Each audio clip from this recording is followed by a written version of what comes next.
This detached house was built for a young couple in Sundal who wanted to build a small home they could afford with limited funds. At the same time, they envisioned that their family would grow and they, therefore, wanted the building to be easily expandable, depending on how life developed. The man wanted a romantic and cozy building while his wife, who is a deer hunter, wanted a building that was practical with room for guns and other hunting equipment. Both saw the need to think simple, especially due to economic concerns, but at the same time, they wanted to think about the future so there would be no big leaps for making changes as their family changed.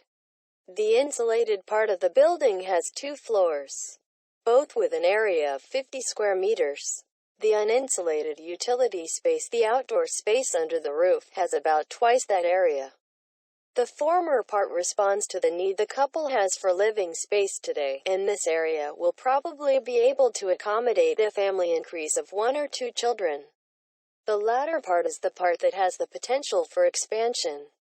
In the meantime, the veranda functions as a storage room, garage, workshop, banquet hall, and not least, as space for butchering deer.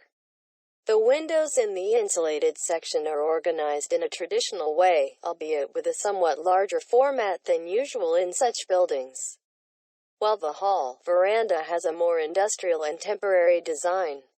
The simple economic concept is that the owners have now built the part that they could afford, while the rest has untapped potential for what life might bring. By completely extending the roof at the beginning of the project, they significantly reduce the work for adding space when needed. And they have the area under the roof as a resource in the meantime. The floor plan of the insulated part is organized around a warm core on both floors. On the ground floor, the entrance, kitchen and living room encircle the laundry room, while on the second floor the storage space, bedroom, second living room, and TV room are arranged around the bathroom. The front door is facing the courtyard while the back entrance is from the hall veranda via the laundry room. The roof over the utility space helps up by tilted glulam columns. These are built into the wall panels but help define the openings towards the views of the landscape. Under this roof you get an indoor-outdoor feeling. The space is both open and closed at the same time. Due to its expressive form, you also get a dramatic framing of views in different directions. The utility space has a scale somewhere between housing and industrial, and the experience alternates between large and small. Because of the simplistic design, the building appears a little abstract. The similarity between the concept model and the finished building is striking. From the driveway, the building is dominated by the insulated part while the utility space disappears behind. Seen from the sides, the relationship between the two is fairly balanced. One is big and light while the other is small and heavy. One of the most interesting things about this building is that in the future it may end up resembling a completely traditional local farmhouse once all the potential area has been converted. As such, something that started as an unusual building will gradually develop to become more traditional. The only remaining traces will be the tilted glulam columns from the former hall veranda. These will be built into the exterior walls and only appear in the window openings, in a way reminiscent of the transept chapel buttress of Gloucester Cathedral. A Tardis House by Fabrica Nativa Architectura.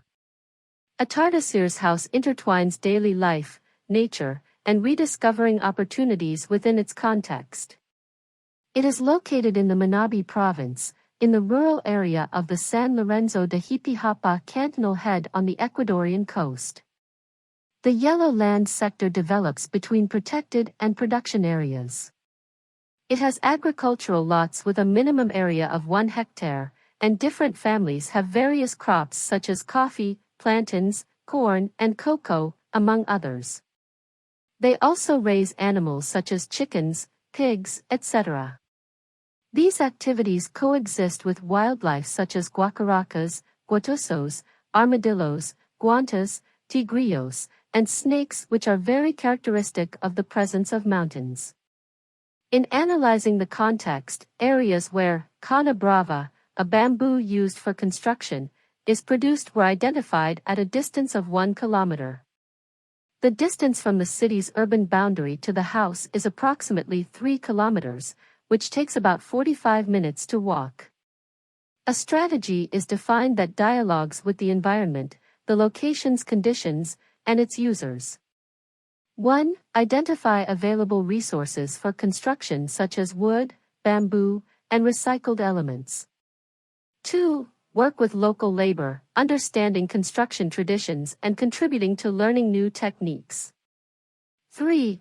Progressive. The house has the possibility of growing over time supported by a structure built from the beginning. 4. The architectural program defines the necessary basic spaces: sleeping, cooking, cleaning, and living. 5. Manage wastewater through biodigester and infiltration fields. Organic waste is transformed into compost. 6. Provide energy through an accessible photovoltaic system. 7. The cost of the intervention needs to be subject to government loans. The design initially proposes 3 options: 36 square meters, 66 square meters, and 132 square meters. The analysis determined that the ideal option was the 66 square meters, which accommodates families of 4 or more inhabitants, meets the conditions and does not exceed the initial range. For modules measuring 3.00 m by 5.40 m are constructed in treated roll bamboo, matting, and lath. They are joined together by screws, threaded rods, and nuts. The wet areas are located in the central module to facilitate flexible growth in the future. The house is elevated to dialogue with the humidity and heat of winter, takes advantage of the views, and opens up to the landscape. Its envelope is composed of recycled sheets with a base of matting. Avandaro 333 Residential Complex by Zazaya Arquitectos. Located in the heart of Avandaro, Valle de Bravo, Avandaro 333 is a housing project developed on a 17,000 square meter site, which is conceived from 2 fundamental firsts: the consolidation of an active and collaborative community and respecting the natural context in which the project is immersed, resulting in contemporary architecture with awareness and memory, in synergy with the vernacular architecture of the region and integrating nature to the maximum so that the user can enjoy the forest, the views and the proximity to the town of Avandaro. The climate in the area is extremely pleasant, allowing the design of open spaces, with cross-ventilation and great natural lighting. The dynamic gate system allows the user to open or close the rooms in their entirety, blurring the interior from the exterior. The program of the units on the ground floor consists of a social area that integrates living room, dining room and kitchen. Outside it has a small pool and private terrace that gives access to the common garden. It has 3 bedrooms with private bathrooms, an open room that can be used either as a TV room or study, and a half bathroom. Units on first level have a similar program but with an additional 4th room, maid's room, more spacious social areas, and sloping roofs. The image sought is that of a large residence immersed in the forest. Horizontality stands out on the facades, through volumes of apparent concrete that are intercepted by stone walls in the area, giving the property personality and material wealth. They also provide privacy between neighbors. To solve the roofs, pergolas and railings, a mixed structural system was chosen. In steel and laminated wood, achieving ceilings with wooden sections of greater dimensions and fewer repetitions, thus achieving aesthetic, efficient and minimalist structures. The residential complex houses 27 homes, resolved from modules of 3 units, 2 on the ground floor and 1 on the first level, each with independent accesses and underground parking spaces, incorporating common amenities such as clubhouse, semi-Olympic pool, terrace, and paddle tennis court, thus generating a project with a coarse density displaced in a contained area, allowing the abundance of natural and common areas, promoting the full development of the users and the community. Likewise, the complex has a wastewater treatment plant and a storage system for irrigation of green areas, reducing the impact of the project on the site. Avocado House by Practica Architectura. Only what is necessary. Under the zenithal light that enters through the roof of the 4.5-meter high central space of the house, its inhabitants can enjoy the surrounding landscape through the large windows that end in two of its perimeter patios and a large terrace that extends into the terrain by means of vegetated platforms. The rooms and services located in 3 cells that are articulated around the central space replicate the visual experience of closeness to the environment and distant views while maintaining a compact footprint of the building and a discrete presence on the site. El Aguacate seeks to be the interface between its inhabitants and the place in which it is deployed. A welcoming space for rest and coexistence whose composition is made up of interconnected courtyards and volumes and allows the free flow of wind, natural light, and circulations. From an initial scheme of concentric squares, the design of the house develops by defining a geometric, programmatic, and structural order that was later subverted to increase the size of the terrace and thus improve its comfort. All the elements work. The public and private spaces around the living room and central dining room support the large roof with its gray block walls protected by a rustic polished finish. The sobriety and solidity of the exterior together with the landscape design in apparent stone accentuate the stony and monolithic appearance of the house. Dialoguing through color and textures with the intense green color of the garden and the extensive character of the site. To the extent that the differences between the experience of city and country are blurred by means of transportation and the operational flexibility provided by digital connectivity, we felt it was important to rethink the idea of a weekend house from the environmental, social, economic and aesthetic commitment to provide only what is necessary. We seek to show that the good approach and execution of an idea, regardless of the scale and budget, allows us to say a lot with little. Before house conversion and extension / Weberbrunner Architekten AG. This single-family house is part of one of the oldest sections of Wittichen, an outlying neighborhood on a panoramic south-facing slope with a view of Zurich. The compact cubic building was built in 1927 and is characterized by the Heimatstil and neoclassical architectural forms. The existing building has been restored, converted, and extended on the ground and basement floors with a new addition. Improvements and better lighting of the top floor were achieved by enlarging the skylights and opening up the attic areas. A spacious kitchen and a dining area are located on the extension's ground floor and a studio is in the basement. An additional internal staircase in the extension connects the 2 levels and the lower garden area with the ground floor. The extension was built as a 2-story steel skeleton structure on a reinforced concrete base. Its filigree and industrial character come from the use of a window system made of slim profiles with outward opening casements. The wraparound window facade in the kitchen recalls a summer house. A patio door opens onto a natural stone platform in the garden. The historic building fabric was preserved, supplemented, and upgraded to suit new living standards, thereby conserving resources and retaining the aura of the old building.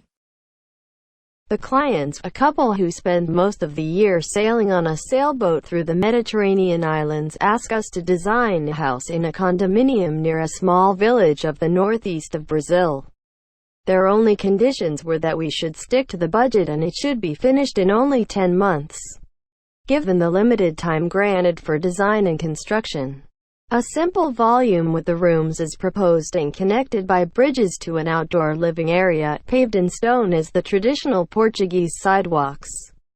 This living area is protected laterally by 2 local stone walls and shaded by a wooden roof. The program includes, besides the grand outside living area, laundry, kitchen, and 3 rooms where their sons could stay with their family. The volume of the bedrooms is built in structural masonry of concrete blocks, creating vertical ribs where bamboo sticks panels, arranged as fishbone, are placed in between. The bamboo panels shade the facade, helping the thermal behavior of the building. The house is oriented towards the prevailing winds, which crosses the pool water and the vegetation of the gardens to penetrate the bedrooms, cooling the constant breeze and refreshing the interior from the strong tropical heat. Besides the natural color palette, spanning from wood to bamboo and natural stone, the bedroom volume is painted in Mediterranean blue, a color so familiar to the clients from their many boat trips.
Taichung is the second main and most habitable city in Taiwan.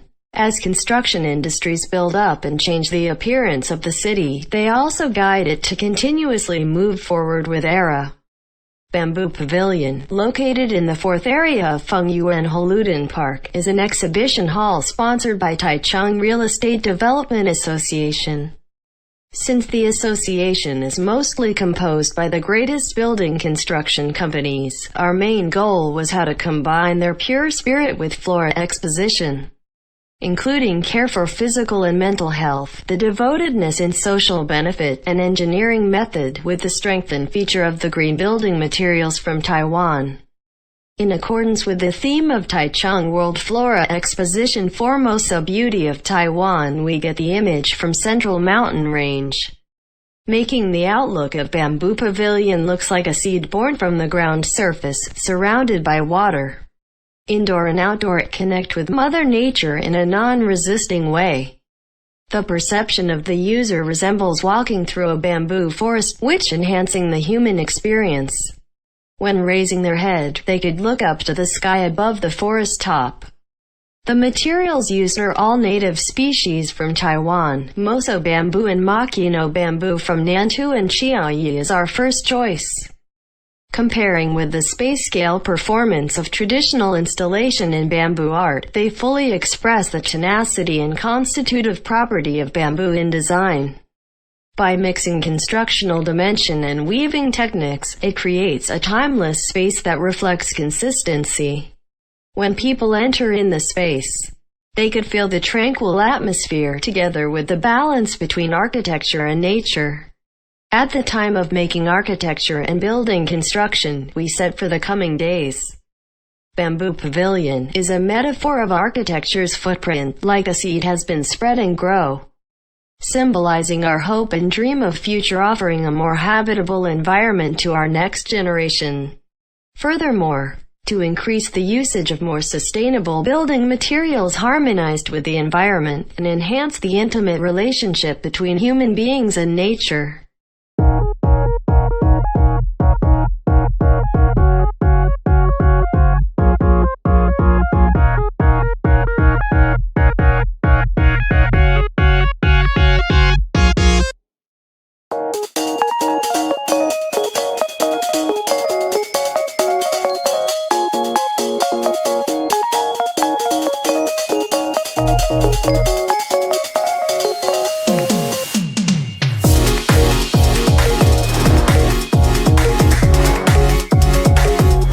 Belbird House by Bauer Architecture in Blackburn, Australia.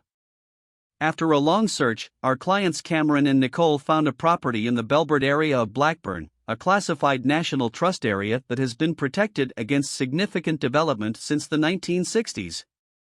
The Belbird area is a suburban bush setting, connected to the Blackburn Bush Corridor, a critical habitat for birdlife and animals. The streetscapes retain a peaceful ambience with no footpaths, dominated by native vegetation. The site featured 41 existing established native trees, all of which were preserved in the creation of this home nestled amongst, and suffused by the natural landscape. Cameron and Nicole's brief to us was for a single-story family home that blended warmth and comfort, which was responsive to and respectful of the natural beauty of its bush surroundings. The wonderful tree canopies, textures, smells, sounds, and colors of the site became the key drivers for the design. Internal sightlines at eye level were dominated by trunks and neighboring properties, so we gave preference to abundant north-facing highlight windows which direct views up and out to the treetops above, flooding the interiors with daylight. Internally lined with Tasmanian oak, these highlights developed into a synthesis of the external expression of the building, as angled roofs reach up to the tree canopies above. A light, natural material palette internally starts with a central spine of Australian limestone cladding, which wraps from the external entry into the heart of the house. External materials such as black-oiled bandsawn akoya were selected to provide a contrasting backdrop to the gray-green of the eucalypts while mirroring bark-like vertical texture.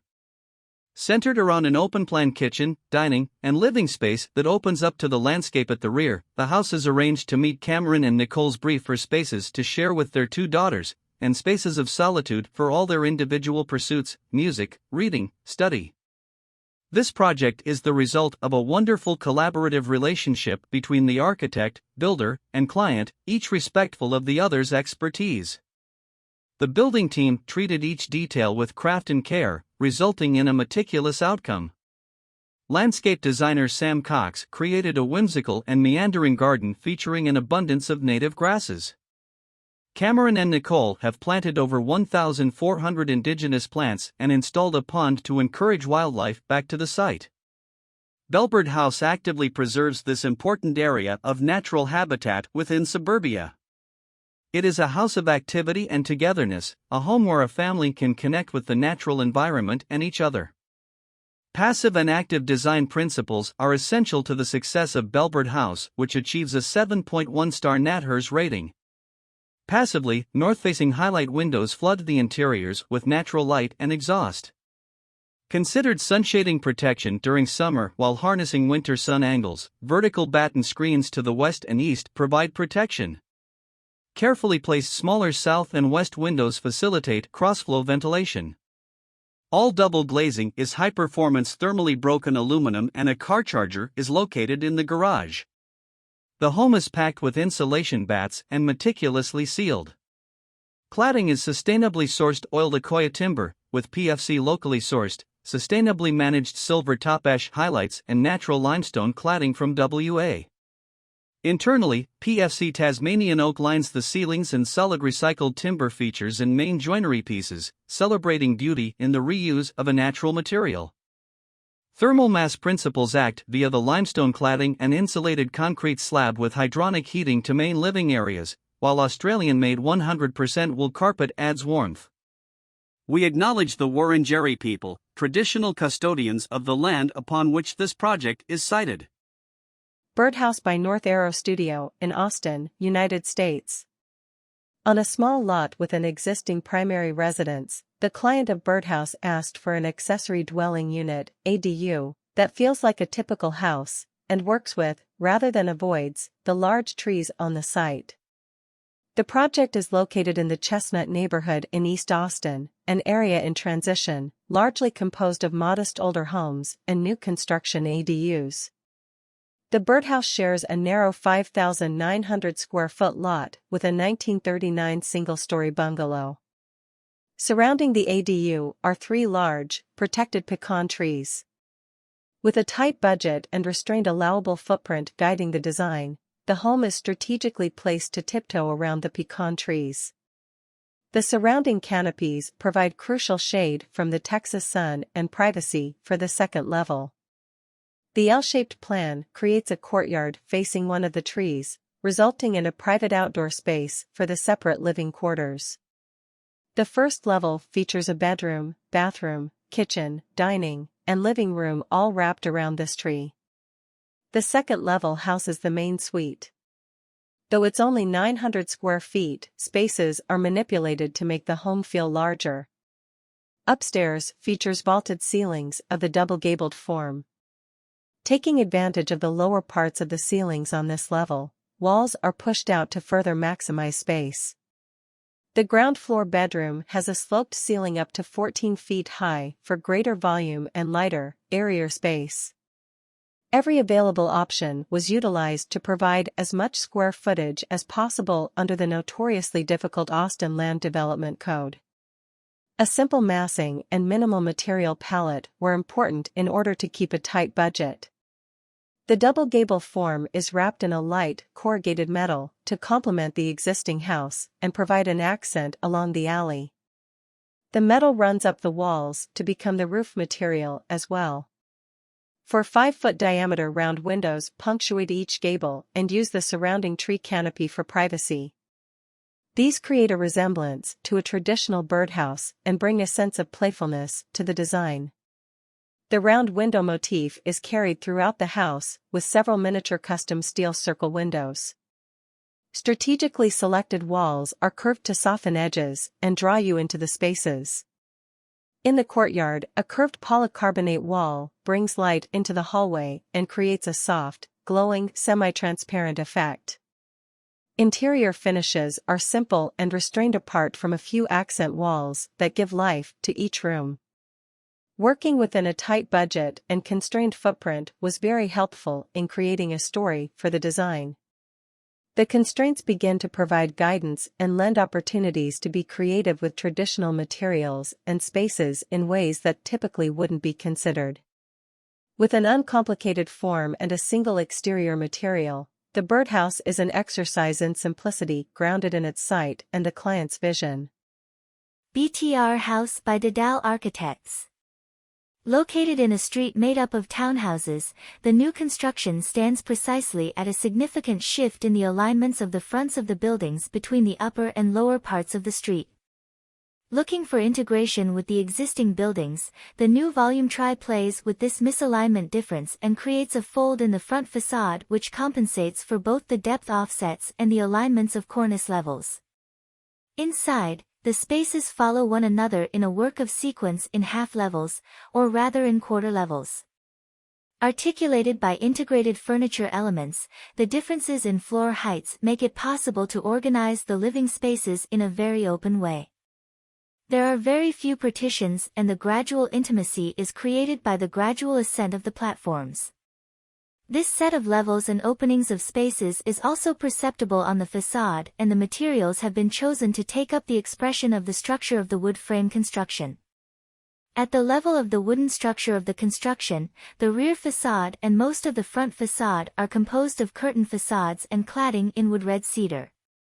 The color of the material is intended to evolve over time in shade variations that will integrate with the colors of the existing facades of the other houses on the street. Finally, at street level, the masonry and concrete structural base calls for a different treatment of the facade. To express this mineral base, the choice fell on a light tiling. When we visited the land for the first time, we saw a series of specific details that we liked a lot, such as the presence of a forest with native species and the natural shape of the land on which the house was to be built. We decided from the beginning that the topographical form should be preserved in its entirety without any alteration. Natural slope and ditches where the water runs in the rainy season were the morphological characteristics that would not be modified. On the contrary, it made us think that the spatial scheme of the house should be from 3 volumes connected by bridges, so the terrain would remain the same. Once this path was found, we did several explorations to work the architectural program according to the volumetric fragmentation. For the inhabitants of the house, this idea of having spaces connected by bridges, but at the same time totally independent, they found it very interesting, above all, to change the relationship with the landscape and space in very short distances. Another important aspect in the configuration of the geometric shape and the materiality of the house was the climate. The region in which the house is located usually has temperatures that can be very low, especially at night. We decided to make a careful handling in the proportion and location of the spans in the 3 volumes, looking for a thermal equilibrium. The openings sometimes continue up to the roof, perforating the inclined plane to achieve effective light inputs and create specific glances on some neighboring hills and the nearby forest. This house is a small piece of concrete carved to the measure of its inhabitants and the landscape that surrounds it. Casa V consists on the rehabilitation, adaptation and expansion of an existing house, designed and built in the early 1960s. The family that inhabits the house has been spending the holidays in it for almost 50 years. In that time, even though the number of family members has increased, the house had remained the same, being unable to fulfill current and future needs. The intention of the project is to make a place where 3 generations of one same family can enjoy their holiday simultaneously. For that purpose, a new house is made for the 2 younger generations, which consists on a side wing that articulates itself with the old building on the northeast. The rooftop of this new house serves as a private garden for the pre-existing house as a landscape response to the existing topography. The original house accommodates now the spaces for family and social interaction, as well as the rooms of the first generation.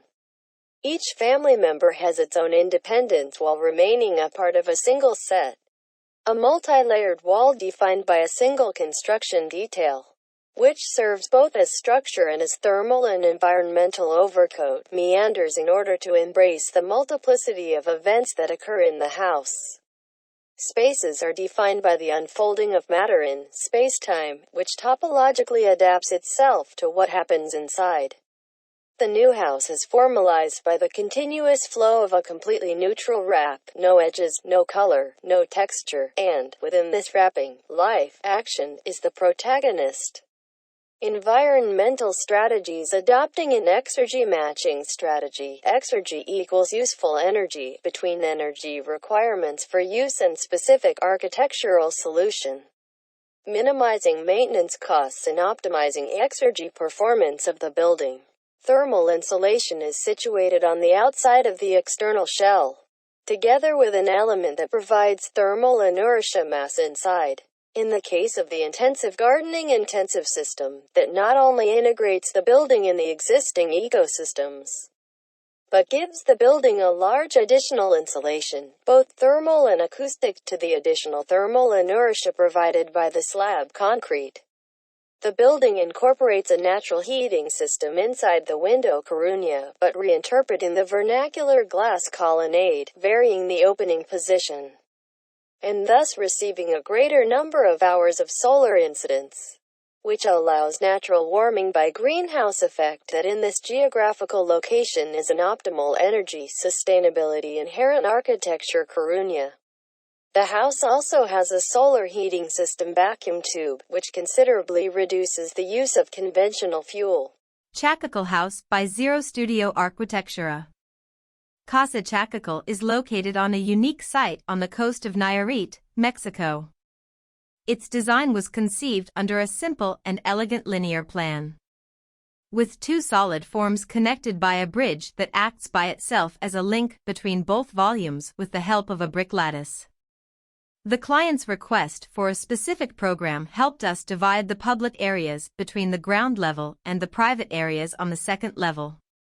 The site had some impressive trees that needed to be respected, and we decided to embrace them and make them our main protagonists in this what we call a man and landscape merger. So thanks to this context, we have the desired results. Casa Cactical morphs basically all the time thanks to the constant natural light and shadows created by the natural surroundings. Built with local materials, Casa Cactical's colors are created with a mix of cement and the natural soil from within. So it helps to camouflage the building with its natural surroundings. Our main concern was to develop a project that connects the user with the context surrounding the building, thus giving freedom and a natural feeling to the user. Costa Rica Tree House is inspired by the jungle of this densely forested site on the Pacific coast of Costa Rica. Built entirely of teak wood harvested on site, the retreat engages with the jungle at each of its 3 levels. At the forest floor, the middle floor is nestled within the trees, and the top level rises above the tree canopy with views of the surf at nearby Playa Hermosa Beach. The clients are surfers as well as avid environmentalists, and this project reflects their deep commitment to sustainable land management in Costa Rica. Designed as an open-air surfer hut, the project engages the Costa Rican landscape in various ways. From the vegetation accessible just off the main floor, to the larger weather and surf patterns one can experience on the top level. Designed to operate passively, the home is intended to breathe and remain open to the elements in this temperate semi-tropic environment. The top and bottom floors are completely open to the elements with a double-screen operable wood shutter system, allowing daylight and natural ventilation, but also privacy and security when the owners are away. Shading, a 3.5-kW photovoltaic array, and a rainwater collection system make the house's compact footprint even lighter on the land.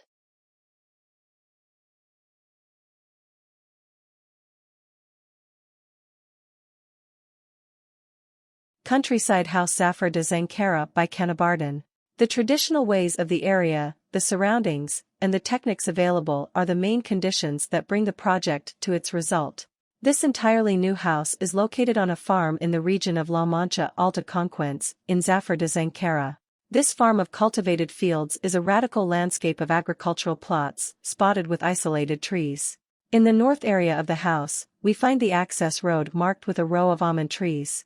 The house is built on the upper part of a change of slope, on a plot that is almost flat, just with a slight slope to the southeast. The place enjoys long distant views of the fields. This beauty is also the origin of a hostile climate, with many contrasts between cold windy long winters and hot dry summers. This house's purpose is to be a weekend house where the owners can spend time with their family, and at the same time, they can be close to the development of agricultural works.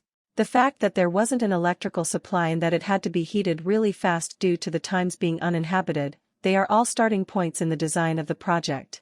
The masons in the area usually build with thermoclay blocks. This is why the walls are built with 29 cm term clay blocks, that with the insulation and the interior cladding, give us 40 cm walls. These walls, just like the old house, protect the house from the hostilities of the weather.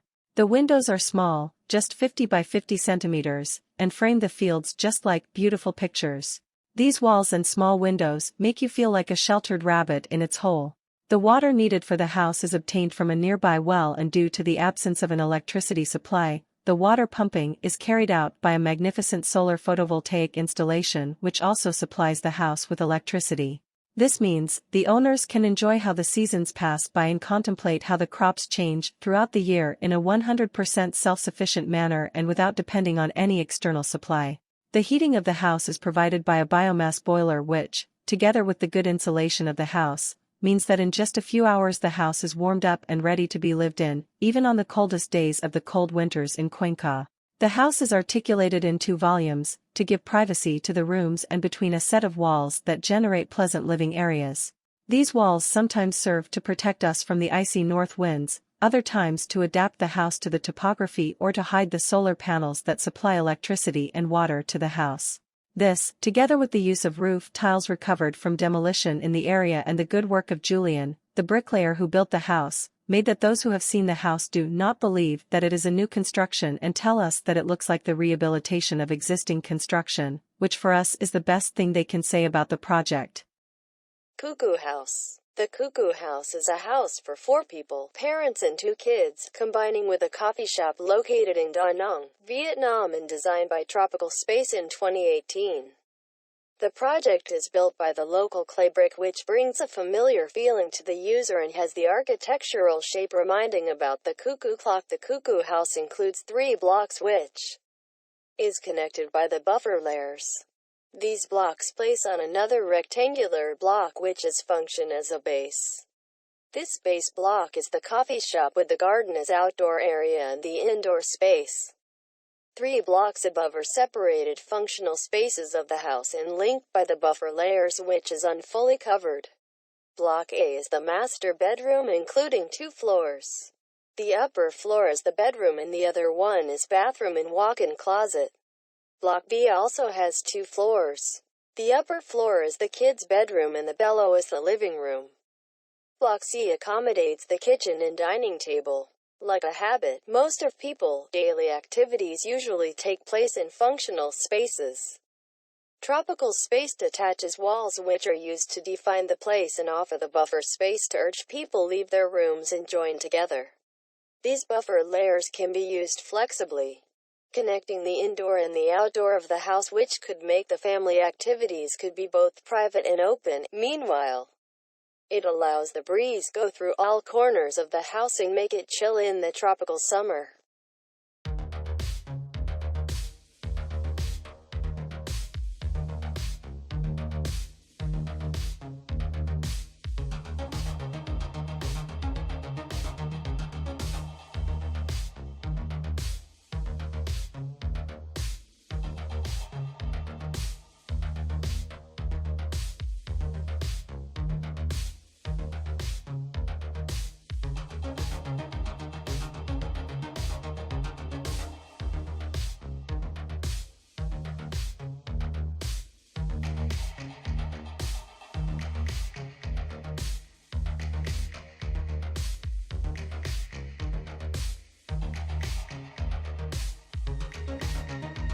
Tardis House is a project that, under its housing scheme, takes advantage of the guidelines and generates a large patio, from which the program unfolds and generates a dialogue between interior and exterior that, at the same time, allows the entrance of light and it gives you visual and climatic self-sufficiency.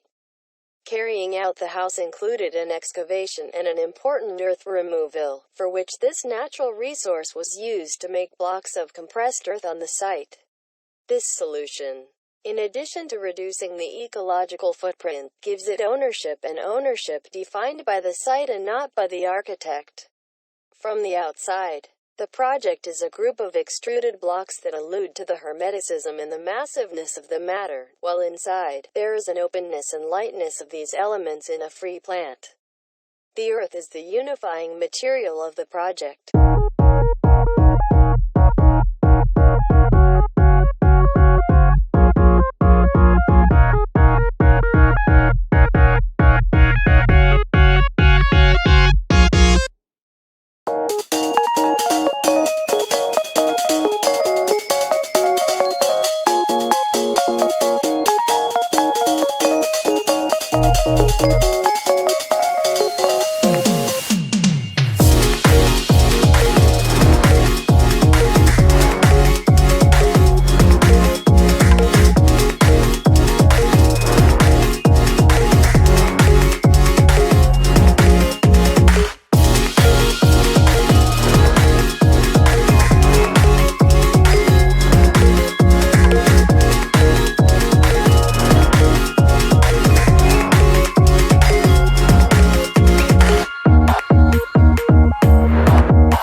This project began with 2 families purchasing a large central Austin property and subdividing it into 2 narrow lots to build new homes on. We were hired to design one of the homes. The clients, a young creative couple with 2 small children, wanted a modest house with 3 bedrooms, 2 bathrooms, and ample living spaces with strong connections to private outdoor rooms. The site is in a bustling neighborhood near a major university, so the house was set on the site to create a private side yard the family could use as an extension of the main living space. A wall in front of the house creates a private courtyard off of the front rooms and protects them from view. Meanwhile, a tectonic screen porch sits in the backyard. In contrast with the solid mass of the house in front, the house is a mass that is carved, creating deep, shaded openings that connect to the outside. The ground floor plan is conceived as a series of open interconnected spaces arranged around a central stair and utility core. The spaces are divided by Douglas fir cabinetry. With a continuous ceiling, the cabinets divide the space into various uses: kitchen, study, living, and TV room, while maintaining the feeling of a large open room. An internal light well brings daylight into the center of the house and connects the two floors, creating a surprising vertical opening through the house. The second floor contains all 3 bedrooms, connected by a bridge that overlooks the kitchen. Each bedroom has direct access to an exterior patio or deck. Pop-ups on the roof bring in plentiful daylight from above and create compelling space in otherwise small rooms.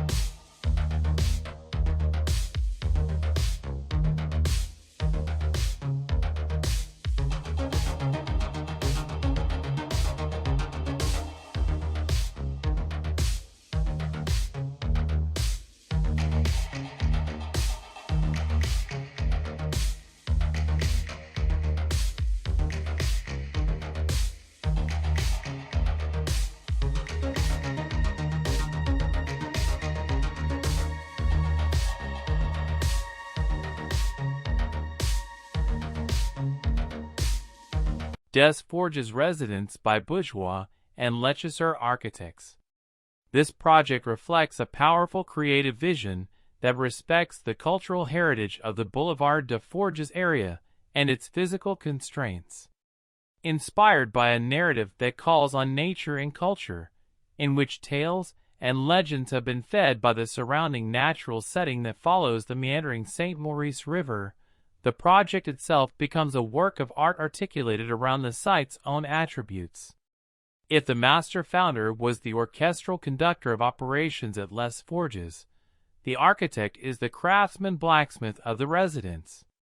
Designed and motivated by the region's industrial, yet poetic heritage, the house is sculpted and molded to carefully reflect and respect the topographic slopes, the views, the vegetation, and the meandering curves of the river.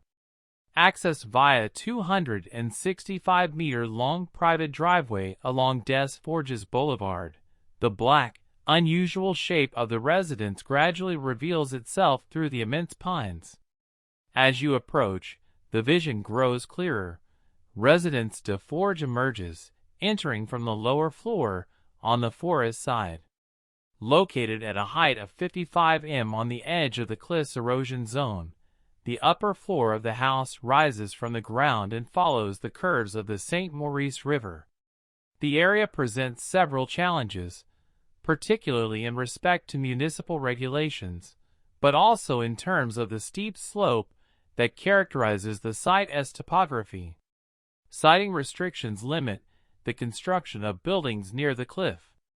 Therefore, in order to fully enjoy the views, the new construction had to be built in alignment with the cliff's profile at a distance of 20 m. This specific site constraint is echoed behind the sprawling design that defines the project's morphology. Residence des Forges consists of 3 wings set on a natural stone foundation. Each of the wings is supported by a main structure of steel, as well as an intentionally exposed secondary woodwork structure. The latter intertwine at the center of the project to showcase an open space, where a monumental stairway becomes the center of attention. Black spruce plank siding was chosen for its visual neutrality. The whole ensemble creates an unusual volume that breaks away from the horizon to reflect the desired effect the designers were seeking to convey from the very first sketches. When approaching the site, the intention was to project an image of a mysterious object floating among the trees and interacting with the river bends. The upper floor appears to be suspended in midair, while the living areas are cantilevered and focus the views on the surrounding landscapes. The idea was for the prism to blend in with the surroundings and to leave as much room as possible to the natural texture of the stone used for the foundation. The ceiling is covered with knot-free cedar slats, providing a warm and soft contrast to the black exterior. The cedar ceiling extends outside into a screened room, accentuating the transparent effect. The entrance is accessed through a covered outdoor space, sheltered from the elements and arched on all four sides. The design of the arches is inspired by Les Forges du Saint-Maurice, echoing traditional natural stone masonry techniques. The design is quite simple and effective, with a solid wood and glass front door opening onto the center of the residence where the three wings meet. In terms of spatial planning, the living areas and the master suite are located on the second floor, whereas guests and visiting family areas, as well as garages and utility rooms, are located on the first floor. Shaded, natural stone siding runs inside and across the double-height space to cover an enclosed block that separates the two open areas upstairs. The staircase wraps around cascading pendant fixtures and directs attention toward the upstairs living areas. Beyond the kitchen, in the boudoir, a wood-burning fireplace integrated into a massive stone wall soothes the room and offers a warm contrast to the raw materials of concrete, steel, and glass. Supported by a V-shaped steel structure, this generously fenestrated space offers a breathtaking view of the St. Maurice River and connects to a large deck. The exterior staircase delicately follows one of these angulated frames and leads directly to the ground level, into a covered outdoor relaxation area. This modern residence blends in respectfully with the landscape of the St. Maurice River. It demonstrates that the constraints of the site, as well as the region's cultural heritage fed by the folklore surrounding Les Forges du Saint-Maurice, can serve as a basis for a strong concept that generates quality architecture that is also environmentally aware. Eichler House by Gustav Carlsson Design. Architect-artist Gustav Carlsson, whose eponymous residential architecture and design practice works on custom renovations, new construction, and sustainable design across architectural styles, adapted an unusually pedigreed Eichler, the collective name for the distinctive single-family residences commissioned by the 20th-century real estate developer Joseph Eichler, to the current homeowner's vision, while paying homage to its groundbreaking origins. An admirer of architect Frank Lloyd Wright's work, and widely regarded as a social visionary, Joseph Eichler took the design principles and values of modern architecture to middle-class Americans. Between 1949 and 1966, his company, Eichler Homes, built an estimated 11,000 modern, tract-style, single-family residences in planned communities, mostly in Northern California. The city of Palo Alto, located along the San Francisco Peninsula, boasts the largest concentration of such homes in the U.S. Unlike most of the Eichlers found in Palo Alto, the one which Gustav Carlsson and the project team worked on is unique. Built in 1971, and located in the hills of Palo Alto on a flag lot that backs into what is now a golf course, this Eichler was custom commissioned by John S. Lind, an architect and personal friend of Joseph Eichler. The John S. Lind Eichler is currently owned by a visionary couple who share 4 daughters and an art collection of more than 90 works, mainly by emerging female artists. Carlsson approached their commission by adapting the structure for contemporary living, integrating energy efficiency and sustainability while letting its original bones shine through. And Eichler captures the word optimism in built form, notes Carlsson, who has worked on dozens of private homes on the U.S. East Coast and in California. These airy, light-filled, and human-scale structures convey the promise of the post-World War era, as well as Joseph Eichler's philosophy on domestic life, and the ability of modern design to enhance our quality of life. Elk Range Overlook by CCY Architects. The design team was tasked with creating a spirited yet tranquil private home that connects to the natural surroundings for an active Colorado family. Design objectives included flexibility to entertain, distinctive spaces to experience, gather, and connect to nature using materials that reflect their mountain lifestyle. The sloped site presented several challenges and opportunities. Great effort was put into integrating the home into the topography, to connect interior spaces to the outdoor landscape and existing grade while preserving the site's natural character. Utilizing the site's sloping topography, the project orients to expansive mountain views. The arrival sequence begins from an access road above the home exposing ballasted roofs and PV panels. A new entry drive aligned on a mountain peak descends through layered stone and boulder retaining walls set within native landscaping. Upon arrival at the auto court, strong stone elements embedded in the land rest beneath a low-slung floating pavilion roof. This driveway alignment and procession invites views over the home to the Elk Mountain range beyond, allowing the home to quietly reveal itself within its natural setting. These strong, quiet single-story stone masses are purposefully placed on the north side to retain the natural grade as the topography falls to the south towards a large open meadow. By carving into the land, these heavy elements anchor the project and create interior volumes on the south side, including a walkout lower level that connects to the grade with terraces and a custom swimming pool. This retaining strategy allows a dynamic approach to the south side of the residence where floating volumes and glazed walls are unified under gently sloping roofs, and ample overhangs with exposed wood rafters and soffits provide protection from the elements while adding warmth to interior and exterior spaces. Strong building forms, meticulously detailed natural materials, and exposed structure create a rich dialogue with the natural landscape, expressing the client's interests in a robust and distinctly crafted response to the idea of modern architecture in the mountains. The project's overall design goals included building energy performance strategies.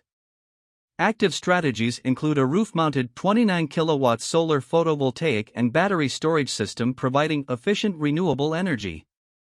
Passive approaches include glazed walls providing daylighting balanced with dynamic overhangs for seasonal sun control.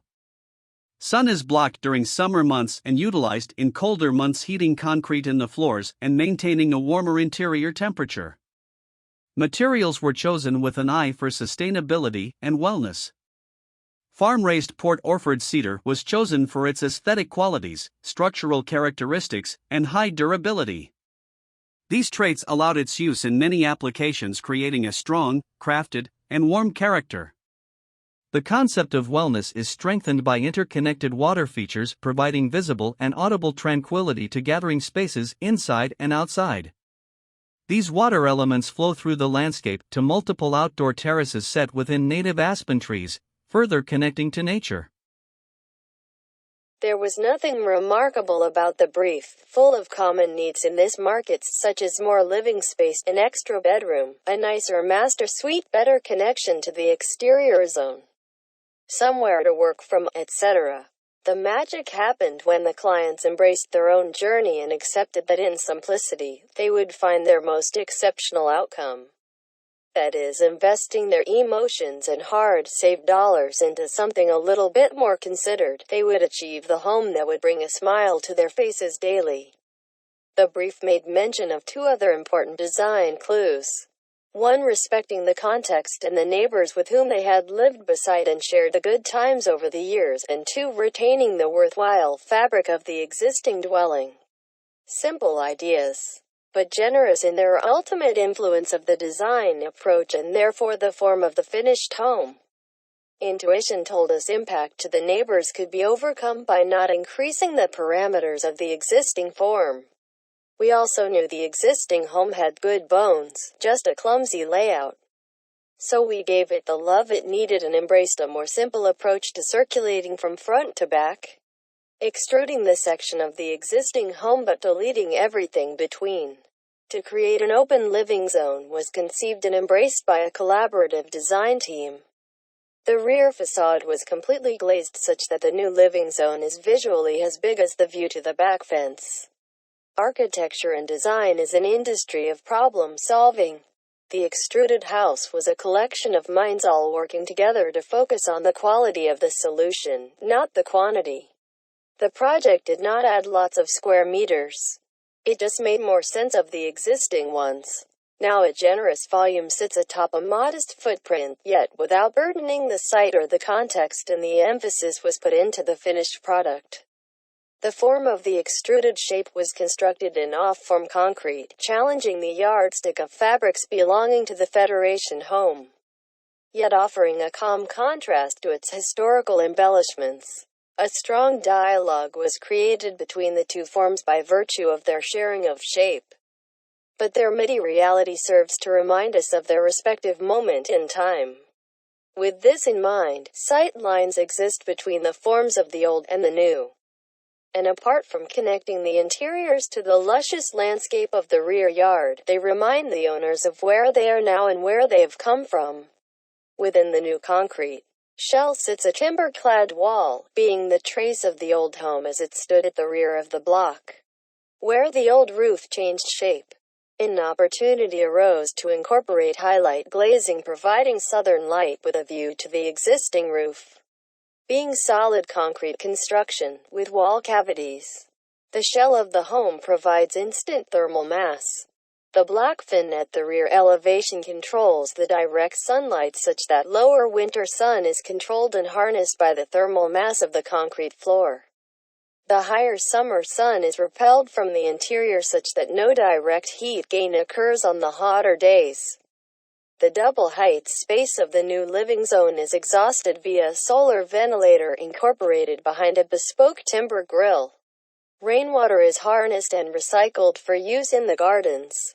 An abundance of natural lighting both the new and existing spaces means there is little need for artificial lighting and therefore energy consumption during daylight hours. Featherston Studio by Two Feathers. Featherston Studio is part of a larger building of heritage significance designed for Mary and Grant Featherston by Robin Boyd in the late 1960s. Mary previously occupied the larger house, which is experimental and has very successfully supported the family and working life over 50 years. The adventure of amenity and joy of that house form much of the provocation for this new home for Mary. She remains an adventurous occupant, eager to experiment with spaces and solutions. The design brief called for occupant-oriented design, radical openness, flexibility, risk, and experimentation. An emotional space of subtle calm harmony, connecting discrete settings in a singular volume. The human experience is enhanced by immediate, generous and uninterrupted views of the natural environment, constantly animated by changing light and sound experienced as part of every activity. A luminous ambiance with natural light diffused by a translucent ceiling and bouncing off a seamless matte white floor and warm face brick walls. Strong forms without embellishments. A contemporary interior with a minimal palette of warm, neutral, subtly complex materials. Finely detailed and furnished, providing a clean, coherent and unobtrusive background for all the stuff of living and working. Those elements of the brief originate in the previous house. However, this project also presented freedom to pursue ideas we had long wanted to explore. Accompanying the desire for connection to nature was the idea of an active building, intelligent and aware of its environment and able to respond autonomously. Two Feathers developed algorithms using live weather forecast data to determine future comfortable interior ranges. Autonomous decisions are made by the software, deploying external blinds, mechanical extraction fans, and commercial heat pump systems. These work together, modulating visual experience, minimizing energy consumption and increasing occupant comfort. Minimal visual mass and explicit design expose most of the building structure. Modern industrial design software enables this structure to be structurally analyzed and visually refined simultaneously. Extensive use was made of commercial materials, including structural use of glass in stairs and balustrades. Laminated glass stair stringers support minimal treads and a landing, floating above an internal garden. This project indeed provided an opportunity for adventure and learning. Overwhelming the risks paid dividends, others proved more work was required. All contributed greatly to the outcome. Two Feathers specialize in making it practical to design, document and fabricate very challenging building elements. Most of our work involves consulting to commercial built environment project teams. We use industrial design software to model at a high level of detail. This allows us to marry aesthetics, structure, lighting, and climate control while working with very challenging geometric and packaging problems.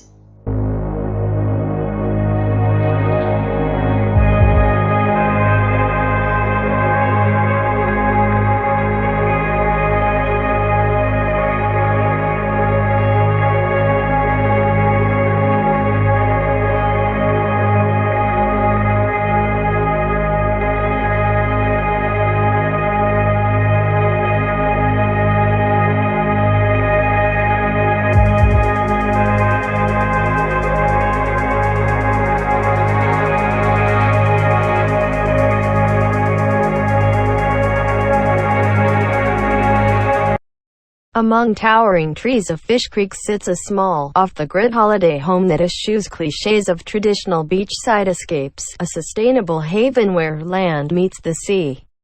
The house sits sympathetically with the landscape, a modern shed-like structure. Its distinct Australian vernacular originates from the corrugated woodland grey color bond cladding, timber, and natural materials and colors both inside and out. The home blends the warmth of the land and cool elements of the ocean. The Fish Creek house was designed to maximize sustainability and livability. Careful positioning takes full advantage of natural cooling, heating, and lighting. The sleeping module was placed on the northwest side to provide privacy, views, and protection from cold winter winds. The living zone takes advantage of cooling summer cross breezes thanks to accurately located windows and glass sliding doors. Raking ceilings were chosen to maximize sunlight inside during winter.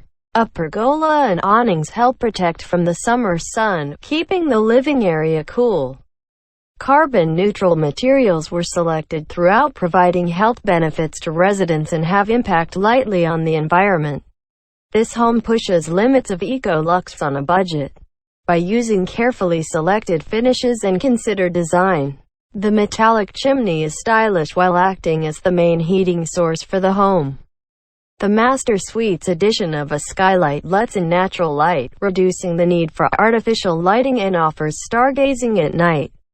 A secluded decking with outdoor bath fed from rainwater offers another element of simple extravagance. The interior skin was coated in Dulux Army fatigue, including doors, walls, architraves and skirting. The soothing grass green wholeheartedly submerges occupants into the earth, creating an intimate and nurturing space. This harmonious color has a refreshing personality and is bold in its quantity but complementary to the black bed timber floors, metallic coppers, tans and matte black finishes in the kitchen. Creamy ceilings in Dulux natural white add lightness and relief to the rustic color scheme, creating a sense of height and space. Rippled woodland gray cladding echoes the ocean, stormy skies, and the vertical patterns and tones in the forest surrounding. Strong and robust in color, assisting to define its minimal shapes to hold up against the harsh conditions the region endures. The Dulux black ace window shrouds, frames, pergola and flashings outline the building against the sky. The dark exterior highlights the vibrant interior via expansive glazing. The color palette was derived from the landscape to enhance the harmonious dialogue between residents and the environment.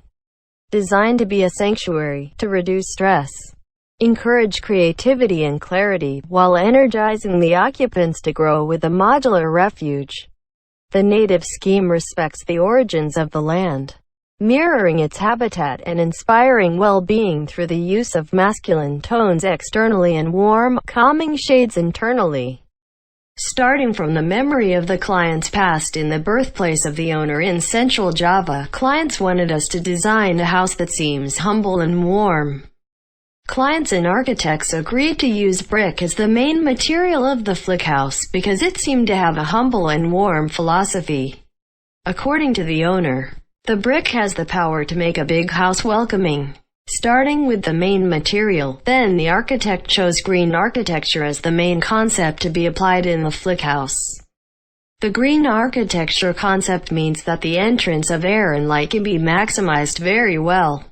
The green architecture concept in the flick house is applied in several parts of the house, both indoors and outdoors. Flick house has 4 gardens: main garden, private garden, floating garden, and inner court. The main garden is directly adjacent to the family room and is limited by a large sliding door that can be opened and closed easily. The existence of this large sliding door makes it easy for the air to enter and flow to all rooms on the first floor, especially the family lounge. The private garden is in the main bedroom area. This garden is intended to allow the owner to relax, so there is no need to go to the main park while in the room. This garden is only limited by a fish pond. The floating garden is on the second floor. This park has a large sliding door so the air can flow into the rooms on this floor as well. The existence of the park causes a decrease in macro temperature so that the ideal air circulation creates the coolness inside the house. The last garden is inner court. It is a mini garden inside the house, with south stones and a tree. Inner court also influences air circulation inside the flick house. It has an open window right above it, and its function is to allow the entrance of air to the house so that it can circulate properly. Considering the habits of the family, who likes to gather and have a warm atmosphere in the house, the architect applied the open layout concept. This allows the family to interact easily without obstructions. Also, the air can flow easily.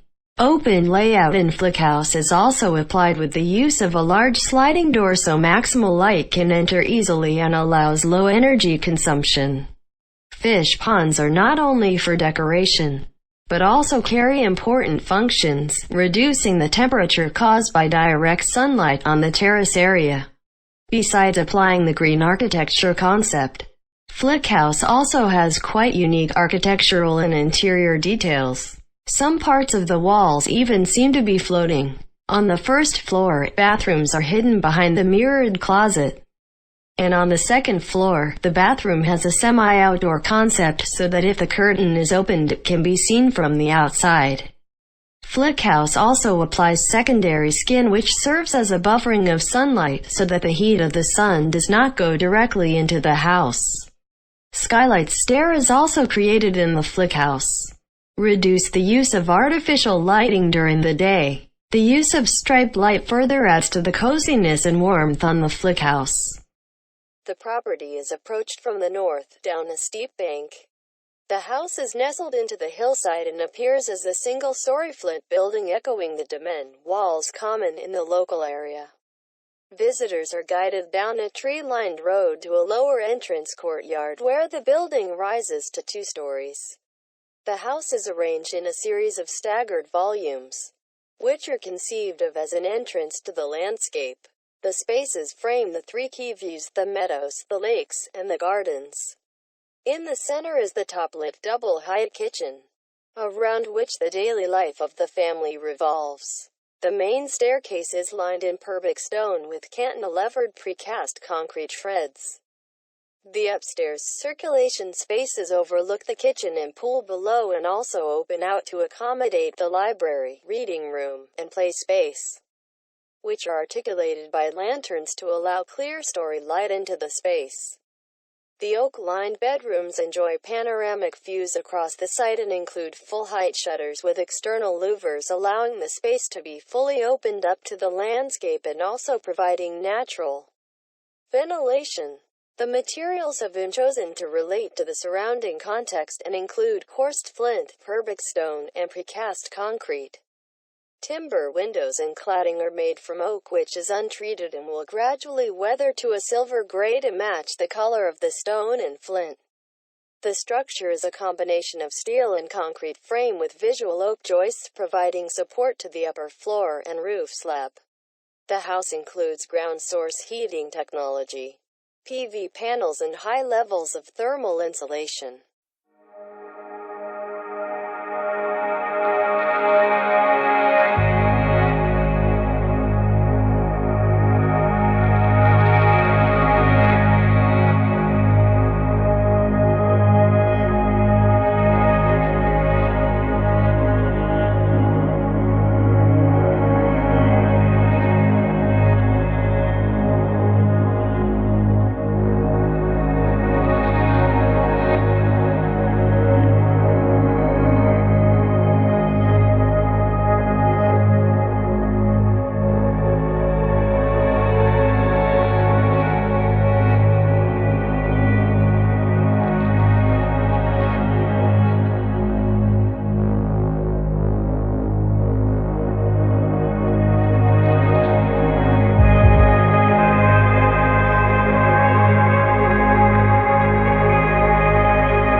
The busy day-to-day life in the big urban centers drives families to seek a haven for tranquility on the weekends.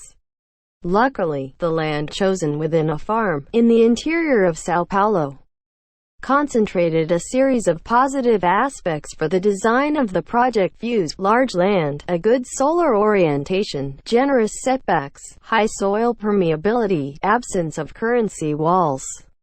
However, a requirement in the condominium regulation related to the house's roof caught the residents by surprise.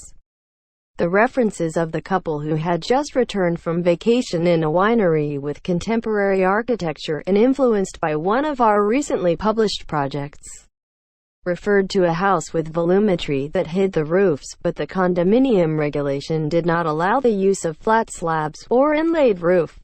It would be our first house with apparent roofs.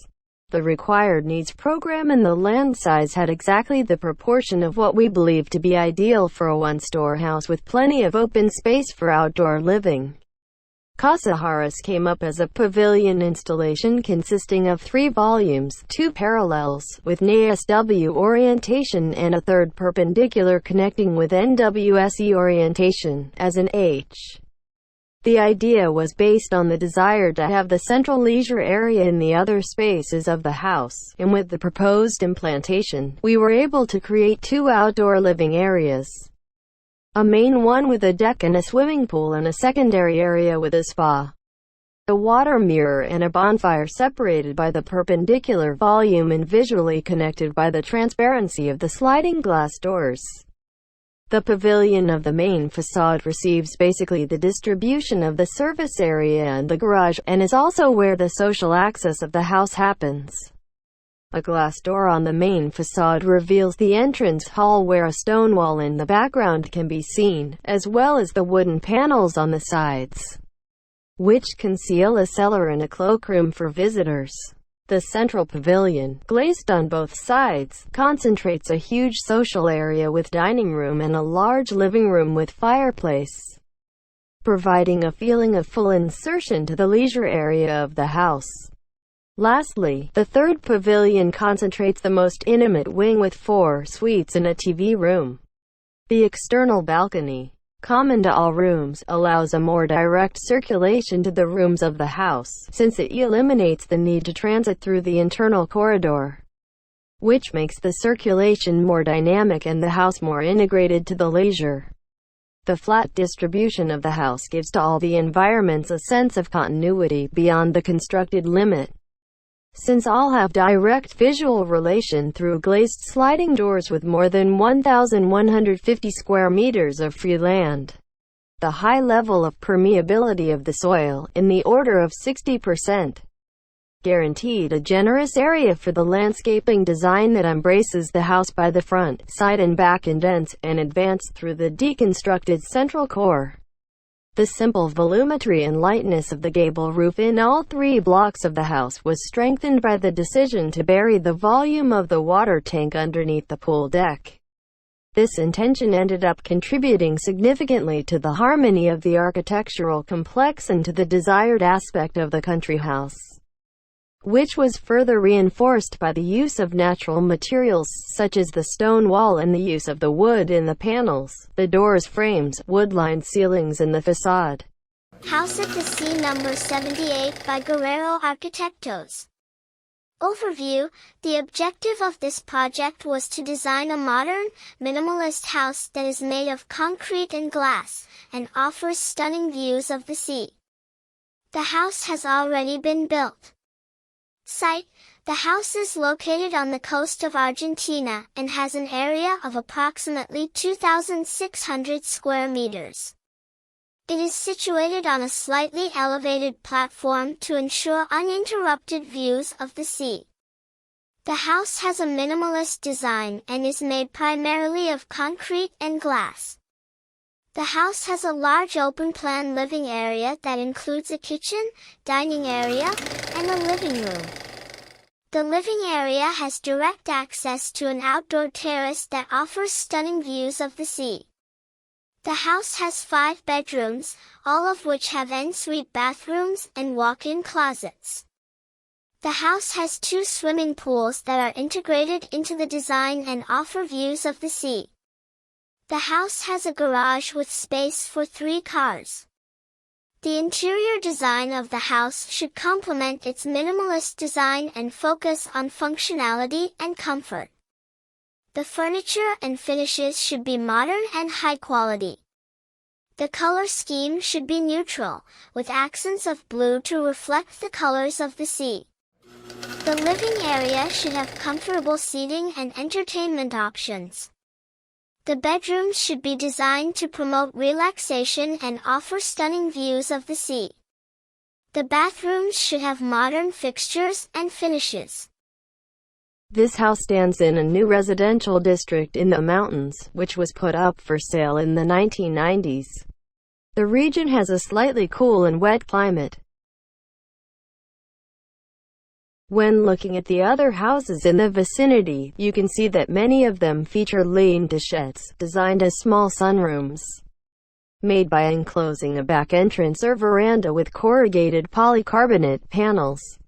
These so-called terrace enclosures are often used as storehouses in winter, or as places for drying laundry, a clever feature that we realized represents a certain style shared among the various new mass-produced houses of this residential district. We use these terrace enclosures as inspiration for the materials and functions of our sunroom. We also incorporated a wide-eave terrace and other semi-outdoor spaces into the interior of the house. Our expectation was that these would act as interfaces between the surrounding environments. Regarding the volume of the house, we used a simple square grid in its diagonals to create the different spaces, such as one that is intimately sized, and another containing a spacious void. To each of these, we attached semi-outdoor spaces. The wall of the sunroom is made from a large hanging door that can slide open to turn the sunroom into an outdoor area, or enclose the second floor space under the eaves.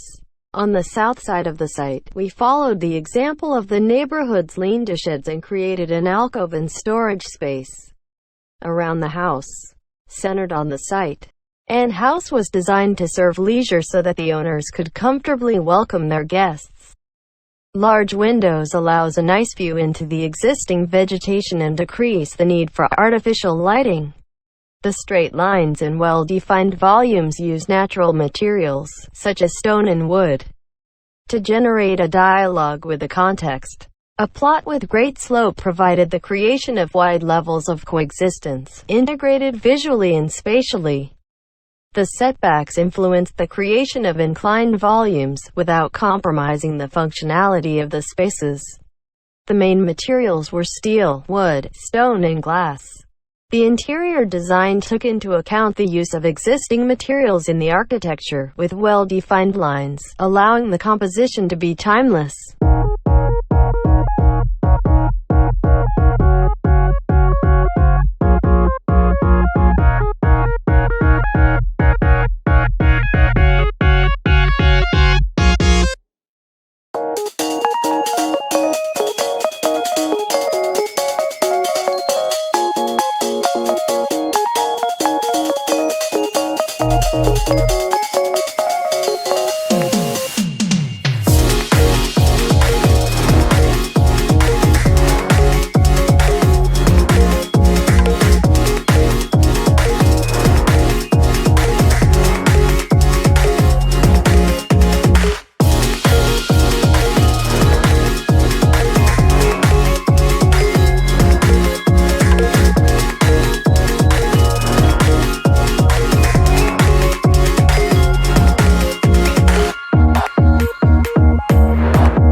in a mixed-use urban neighborhood. Program arrangement and massing are employed to provide privacy within the residence.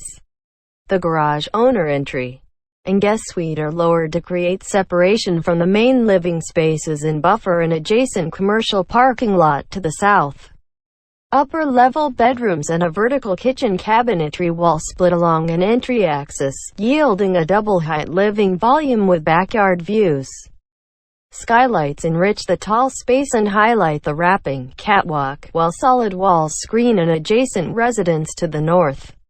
Vertical circulation, expressed in the exterior form, completes the composition. The owner's desire for privacy on an exposed urban site became the main generator for the project.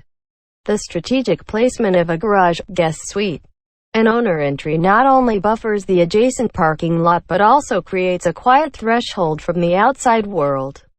The entry axis, from front to back, splits the lower level in two, further reinforcing the separation. Shifting the bedrooms over the garage frees up the interior volume for generous double-height spaces that open to a private backyard. Two-story kitchen cabinets offer additional storage while creating a vertical mass that opens the ceiling with a skylight, providing privacy from neighbors and hiding the stairwell. Circulation moves through the house from light to shadow and light again, terminating in a secluded main suite perched above the screen porch in a tree house fashion. Seemingly compact in scale from the exterior, the house packs more than meets the eye, creating a small urban haven with a trick of the light. House of Peace in Casa V Studio. Text description provided by the architects. Inspired by the beauty and the simplicity of Lithuania's natural and raw materials, this house exudes peace. It's a balanced fusion between modernity and purity. The property, located in a neighborhood in Kaunas, was built all the way along the length of a 1,200 square meters terrain, creating a 190 square meters long house with a private yard, a wide entrance, and a beautiful front garden with natural big stones and pine trees. The space between the limits of the parcel and the beginning of the construction of the house allows daylight to brighten the structure and the sun rays to maintain a pleasant, warm home. Since the house is only 4 meters high, it maintains not only privacy but also respect for its surroundings, as it does not block sunlight from neighboring houses. Its length occupies the same space of 2 nearby houses, but its height allows it to act as a passive sunflower that does its best to benefit from the scarce sun. In the morning, the sun rises up the front yard and sets on the backyard.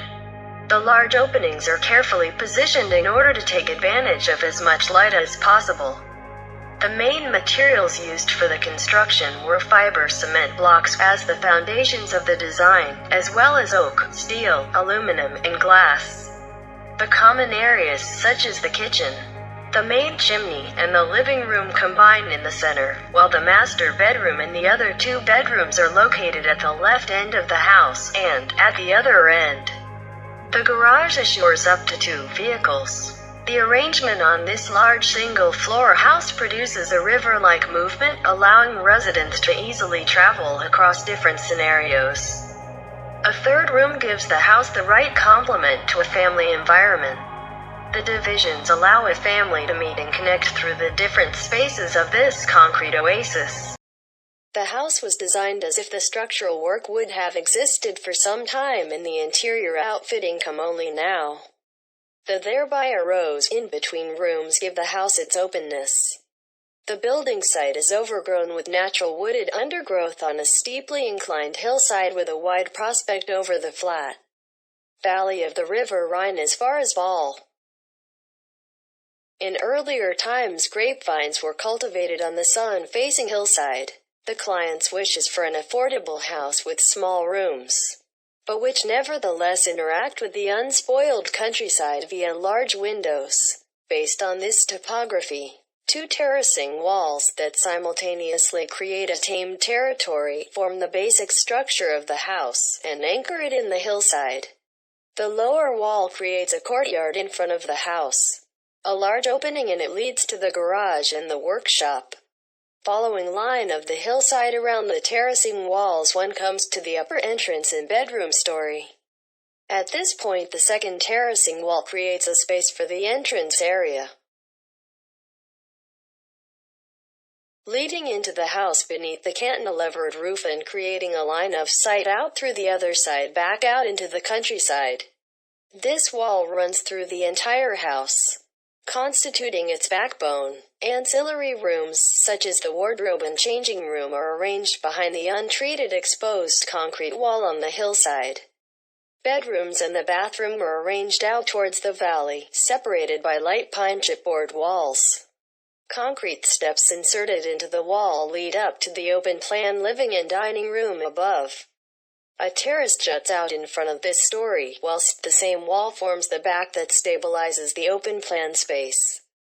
Two large openings lead through to the rear spatial layer with the kitchen and ancillary rooms, making the hillside behind the house tangible.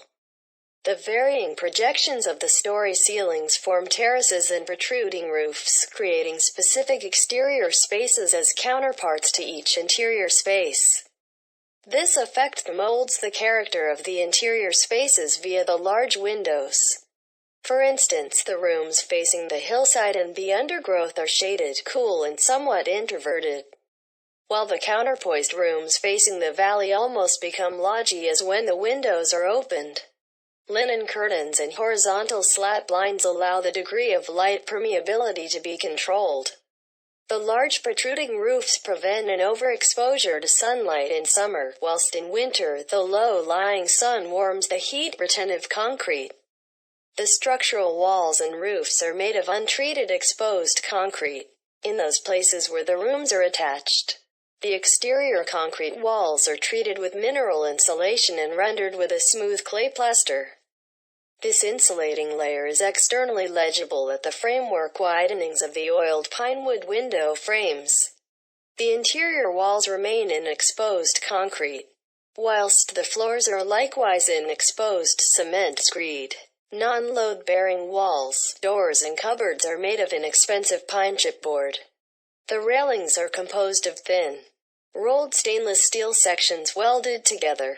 As far as possible, all of the materials are used in their raw states and are intended to assume their natural patina over time. The construction details are formed directly and naturally, whereby simple shadow gaps separate the various building elements, giving them an autonomous appearance. In contrast, the dimensioning and proportioning of the building elements are dictated by lightness and subtleness in order to lend the building a certain air of nobility. House Prada by Jorge Hernandez de la Garza. Casa Prada is located on land adjacent to a golf course facing the Amezcala Valley within the Sierra Gorda of Querétaro. One of the first lines of the design was the use of the views offered by the environment, and the other is the importance of the social areas as a main part of the architectural program for the development of the project. Casa Prada is formed in stages, locating the social area on the upper floor to have a clear view of the valley and the golf course for most of its spaces. It is developed in a staggered manner due to the natural slopes of the land so that the circulation within the spaces works with internal vertical circulations that connect the social areas and the private areas. The house has 3 levels structured by concrete walls and metal beams, along with other materials such as stone, glass, and wood, under the principle that governs us to offer a sensation of light and spaciousness in harmony with nature. The main user of the project plays a fundamental role in the design of the architectural program. The house is resolved on one level with all the main social areas such as the living room, the dining room, the kitchen, the open terrace, and the pool, and the only private area, the master bedroom with a dressing room and its own bathroom. Leaving the guest rooms on a lower level, amenities such as a gym, spa, and service areas, and parking on another level. The tour. The main access to the house is through a floating staircase that starts from the street to the main hall. The main hall has a warm and natural atmosphere with mirrors on the walls to generate greater space.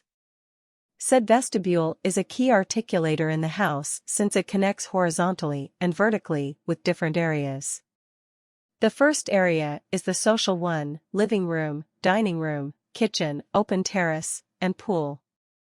The second is the private one. Connected by a glass bridge, you reach the master bedroom that has a dressing room and bathroom. The third is the vehicular access at street level. In this space is the service room, machine rooms, and connecting with a direct vertical circulation to the lobby.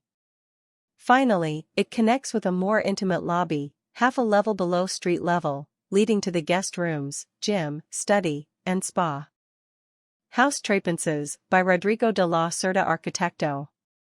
Trapenses House was designed for a couple, and is located on a hillside in the middle of Los Trapenses Avenue, a residential neighborhood of Lo Barnechea commune, in Santiago, Chile.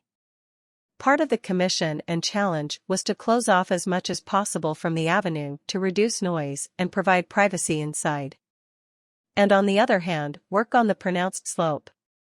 My first approach was to work the land and its strong slope, taking into consideration two decisions. First, I would obviously place the house on the south side, in order to rescue and generate gardens and terraces to the north and east. The second one, already commissioned, was to create a more hermetic facade towards the west, in which the avenue takes a side. This is how a work process begins, step by step, level by level, to build a relationship between the exterior and the interior, adapting the house to the existing terrain. Finally, the exterior would take 4 levels to go up together with the design of the house, always in absolute relation. The first exterior level was naturally the access level, consisting of a large stone and concrete-paved courtyard that connects with the entrance of the house and doubles as a parking area. Following this, I projected the gardens into the interior of the terrain, covering 3 different levels. But first, I designed a key element to level the heights of the terrain and help unite even more the interior to the exterior. It was the pool. The purpose of this level is to unify the entire garden, while also dividing it into a more private lower garden and an upper garden that connects to the living and dining through a terrace with a built-in grill. The interior design is mainly based on a central axis that distributes as the land goes up, from the entrance hall with a high ceiling up to the living/dining area on the top level. This main axis was later transformed into a central concrete volume, which contains a light courtyard. This courtyard has 2 functions. The first, discounting M2, since the regulations, due to having a significant slope, generated a 20% discount in ground occupation, which clearly limited from the beginning the exact M2 that I had to project on the floor. And on the other hand, and more important, it provides natural light, tremendous spatiality, and transparency to the entire inside. In other words, from the moment you enter the house, going up until you reach the living/dining area. Moreover, this light courtyard gifts us a small skylight that illuminates the kitchen.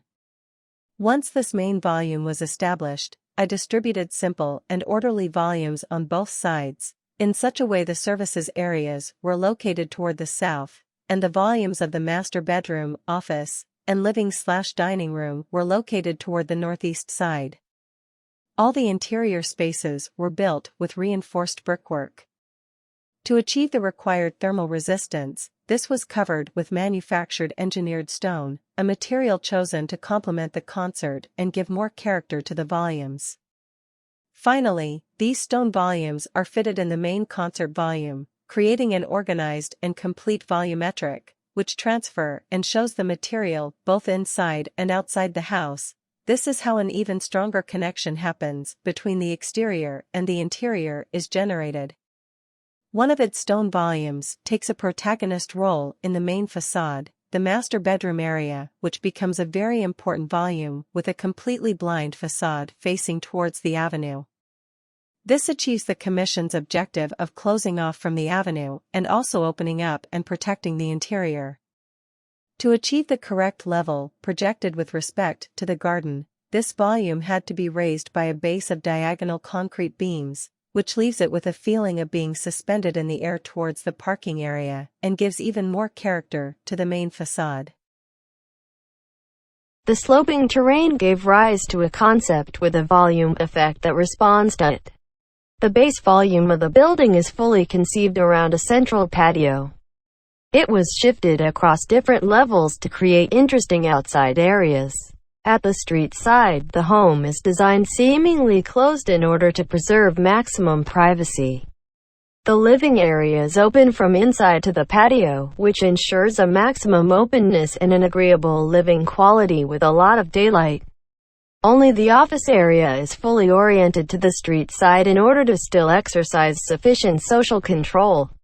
Therefore, the right corner in the facade is fully glassed. At the rear facade, the ground floor is fully open towards the garden and hence brings the living areas in contact with the garden side, because of which the boundaries between inside and outside appear to become blurred. The awning in the roof terrace only intensify this idea. The night area is located on the upper floor. In order to preserve privacy on the street side, the facade is provided fully closed. The master bedroom is directed to the patio that provides a view on the ground floor. The children's rooms are directed to the garden side. In the cellar, sufficient daylight is brought inside by including a patio at the left side. Because of this, a couple of living areas can be housed in the living cellar. From the patio, there is direct access to the roof terrace and the garden via an outside staircase.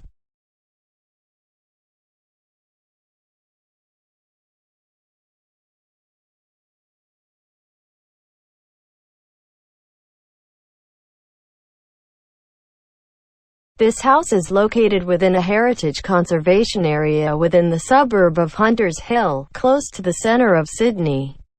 The site and surrounding properties are typically freestanding homes on medium and larger-sized garden blocks. The existing house is an exceptional example of an Australian period home circa 1927. A 1980s renovation existed to the rear of the house which did not fit the current owner's requirements and expectations of family moving into the future. The primary brief was to create a more modern, open-plan layout to the rear with some modification to the existing internal bedrooms to the front. The neighboring home has a position so that the entertainment area backs directly onto the rear of the subject property, creating a privacy issue for both dwellings. The concept of a linker between these two zones was discussed, which assisted practically the division of these two areas, creating privacy and also leading to an architectural direction of the rear facade. Due to the width of the rear addition and requirement for sun amenity to push into the new open-plan area, highlight glazing was introduced to achieve adequate solar and ventilation amenity to the living spaces. It was intended that the existing brickwork that was being removed was to be reused within the build to give texture and a historical reference point to the new addition to the period home. Certain period features were reinstated and refurbished throughout, which emphasized a legible contrast between old and new. The palette of materials used were textured, classic and functional, reflecting a modern style of living, though respected the old. The connection of old to new, although legible, is seemingly subtle, where the modern open-plan space to the rear blurs the lines from inside to outside, capitalizing on a modest yet green rear yard. Ipiranga House by Ana Angramani Arquitectura. Summer house of 700 square meters, located in Guarujá, on Ipiranga Beach. The family's wish, a young couple and a young son, was for a hippie chic-style residence, modern, with natural finishes, and high-end designer furniture, but without neglecting the laid-back concept. To this end, it was necessary to carry out a complete layout remodel, as well as an expansion of the built area. As it is located in an environmental preservation territory, the team faced some challenges during the renovation, such as condominium and public sector approvals, as well as restrictions to build beyond what was already established and built as a conventional concrete structure. Therefore, interferences were encountered during the demolition phase, and the project was adjusted as needed throughout the renovation. The main demands were a spacious and unobstructed living room integrated with the swimming pool, as well as a master suite, and the inclusion of another bedroom. During the renovation, the old living room went through a demolition process, and the project team then covered the space with a metallic structure, having in mind a new environment with fewer pillars and structural elements, creating amplitude and a higher ceiling. The service area, which used to occupy a noble part of the property, was transferred to the old bedroom area, allowing for an open and integrated social environment. The expansion also made it possible to extend the master suite and add another bedroom. The ground level, which provides direct access to the garden, went through changes in all the openings, contributing to improvements in what was previously considered a problem: natural lighting and cross-ventilation. In its distribution, the house is divided into 2 floors. The ground floor concentrates on the social, leisure, and service areas plus 4 suites. In the second, there are 2 suites, one of them being the master. The highlights for each space: in the living room, there is the entrance garden, tall windows, fireplace, integration with the barbecue area and swimming pool, and the doors that open completely, creating a living patio looking at the green landscape. In the leisure area, a sauna covered in stone and the barbecue that can be integrated into the living room or not, with sliding doors. The swimming pool is camouflaged with the vegetation. In the TV room, the wooden panel and lining bring warmth. The bedrooms are minimalist, with few elements, but with large openings facing the garden. The master suite has a bed area, TV room, office, closet, and balcony, all in a single room, providing a place for the couple to have privacy when the house is at full occupancy. As a whole, Cumaru wood and stone are the predominant finishes, keeping in line with a light palette. In addition to the architectural features, there is a significant art and design collection, focusing on Brazilian pieces, including names such as Sergio Rodriguez, Jader Almeida, Carlos Mata, Claudia Moreira Salas, and the painting in the dining room by Aldemir Martins. Island House by Michael Pish. Located in a playful, eclectic neighborhood on the southern shore of Kauai, the Island House integrates the ubiquitous indoor, outdoor Hawaiian living with modern design. Already a secluded property with existing basalt rock property walls and mature palm trees, the simple L-shaped form reinforces privacy with a solid front facade and captures a quiet yard for swimming and play. The breezeway pulls inhabitants into the front entrance portal in a moment of compression and concentrated ocean breezes. When you ascend up to the upper level, the open living spaces extend seamlessly to the outdoors with wide openings that provide a sense of floating within the palms. The wide expanses provide panoramic views of ocean and inland towards the mountains. Locally fabricated sliding glass doors pocket fully into wood-paneled walls, and the unbroken ceiling plane draws your eye outward. No mechanical systems were utilized for heating or cooling the house. Instead, prevailing trade winds, ceiling fans, operable glazing and louvered transoms at each door allow air to flow freely throughout house. The slightly canted breezeway draws breezes through the courtyard while also framing the view to ocean. Deep overhangs provide coverage for the walkways and lanais. A 6 kW PV system provides for electrical needs, while an independent solar hot water system heats the pool and spa. Light-colored and durable cementitious stucco and porcelain tile resist the corrosive effects of the ocean's salts and reflect the intense heat of the tropical sun. Kauai Farmhouse by Rain Studio of Design. Kauai was conceptualized to provide an experience of living in the palms of Mother Earth. Built hands-on, this weekend home located in the serene vicinity of coastal Kuvathar, about 80 kilometers from Chennai, was conceived as a simple experiment with techniques that felt native yet contemporary to the region. Sequestered from civilization, the lashing of the waves and the persistent stillness prevalent on site was an inspiration dictating the design ideal from the early stages.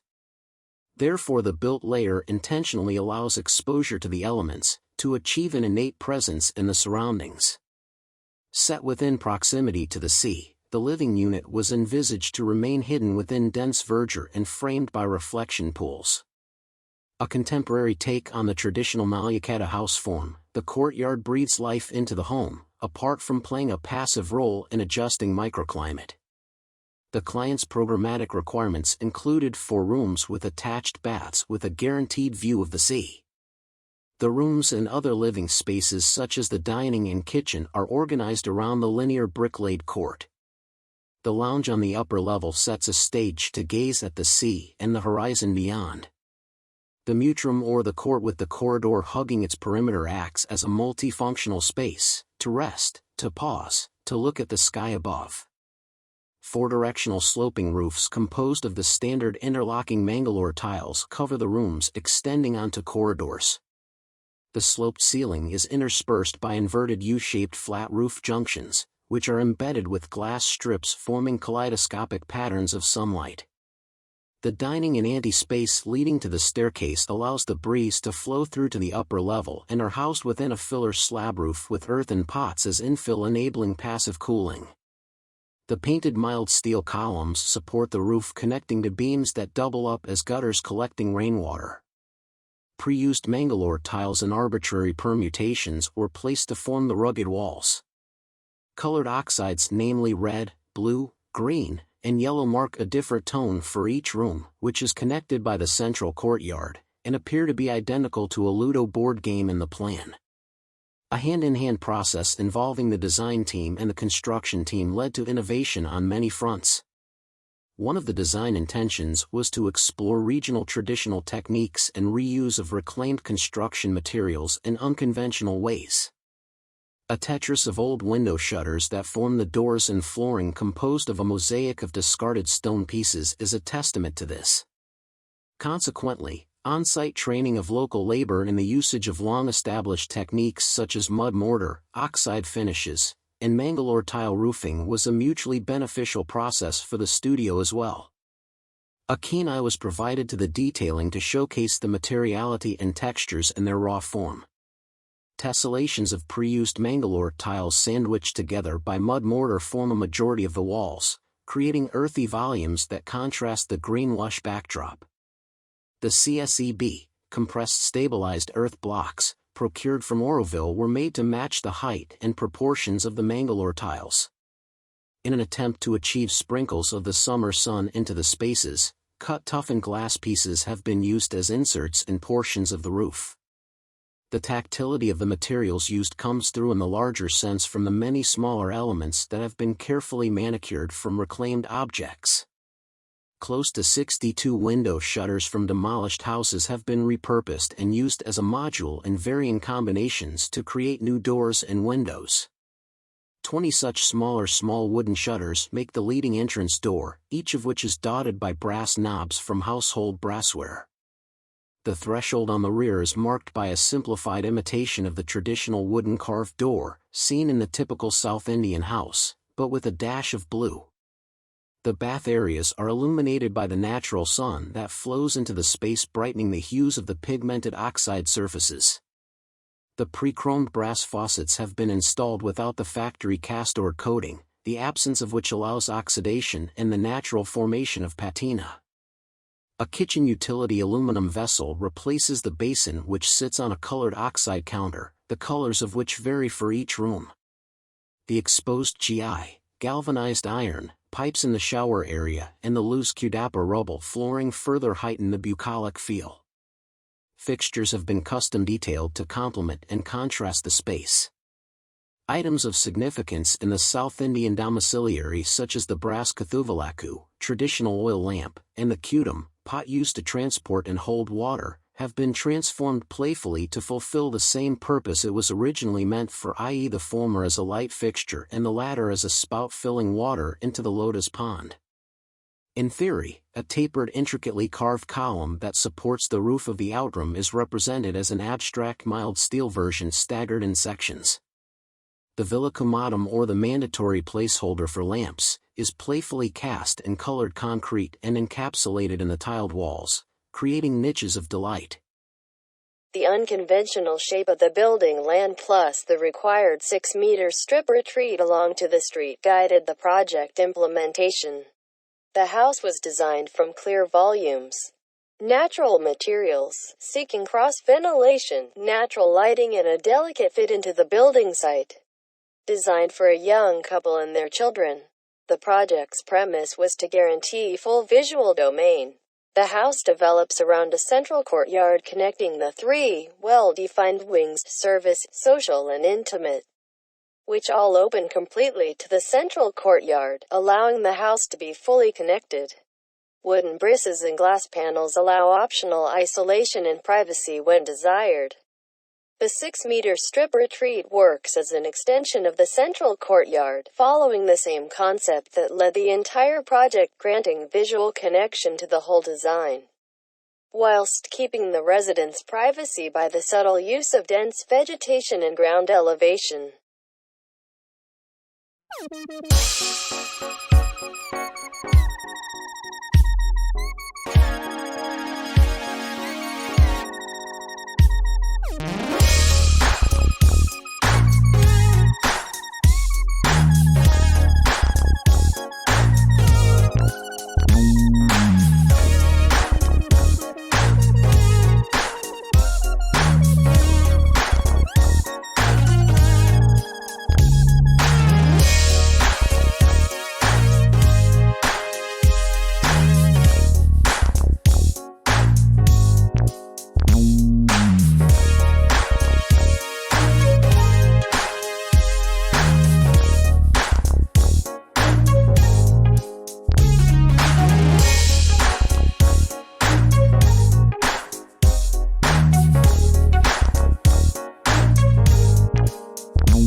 LABT 20 Modular Home by Estudio Barraquia Arquitectos plus GB Arquitectos. The Lab 20 modules are part of a serial execution and workshop production system that can be modified and adapted to different climates and user needs by simply altering their size and some particular characteristics, adding comfort and services.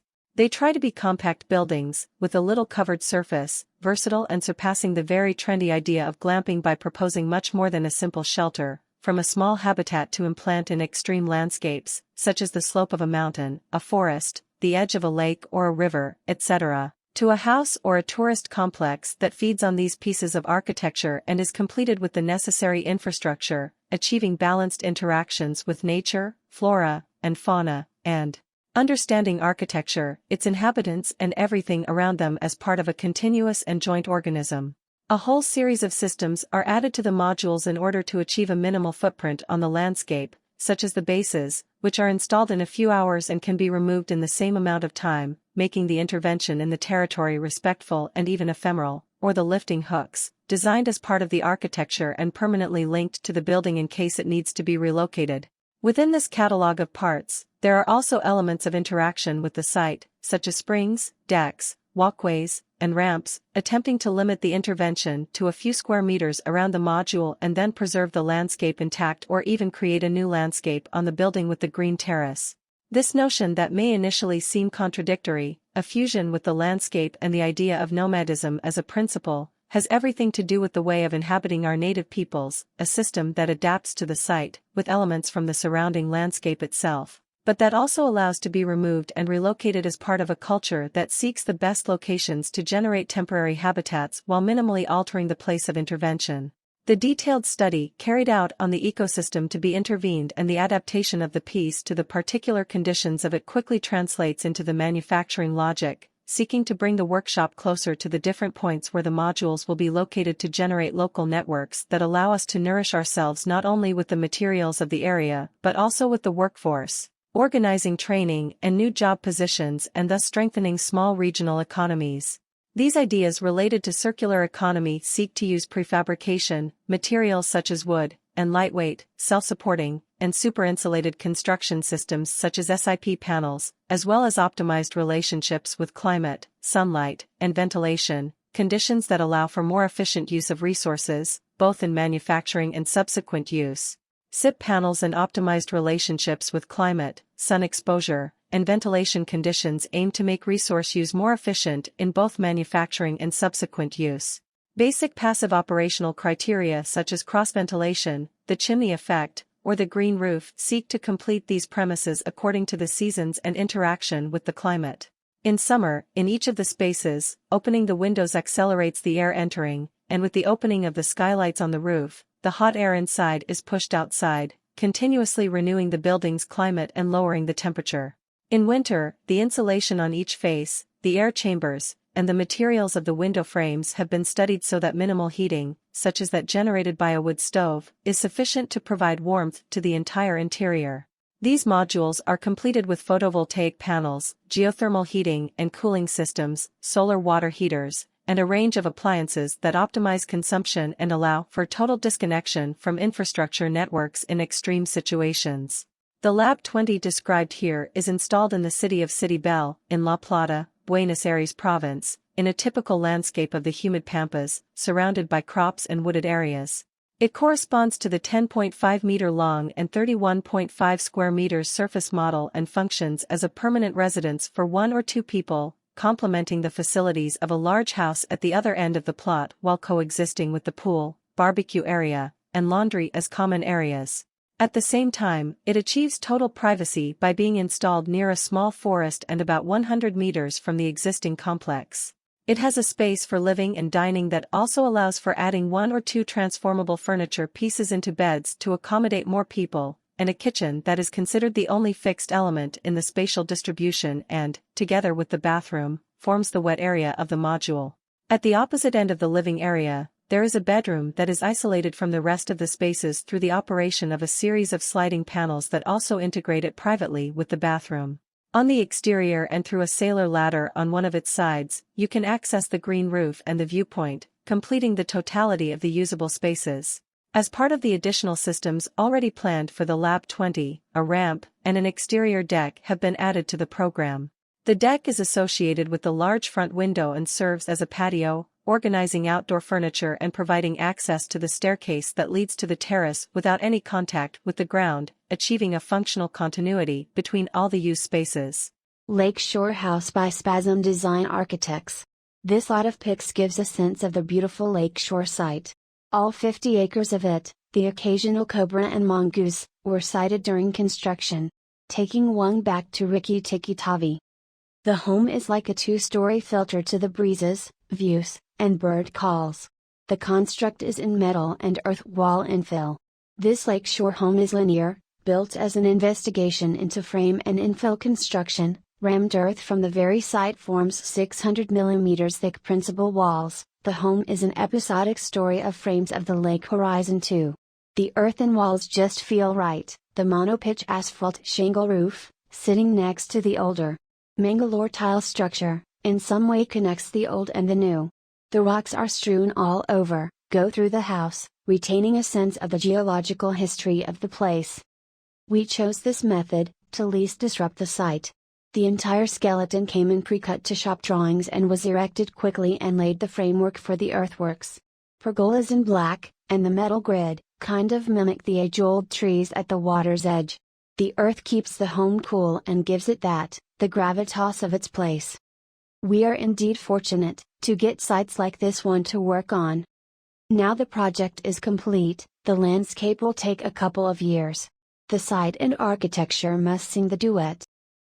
Architecture occurs at the site of conflicts where the desire for view conflicts with the desire for protection from the western sun. Where the desire for lightness conflicts with the requirements for structure, where the desire for mystery conflicts with pragmatism. Where the desire for connection conflicts with the desire for privacy, and where the desire for permanence conflicts with the desire for serendipity. In the Lakeview residence, These conflicts provided the direction for the design. An unparalleled view west, over the Bright Leaf Preserve and up the Colorado River.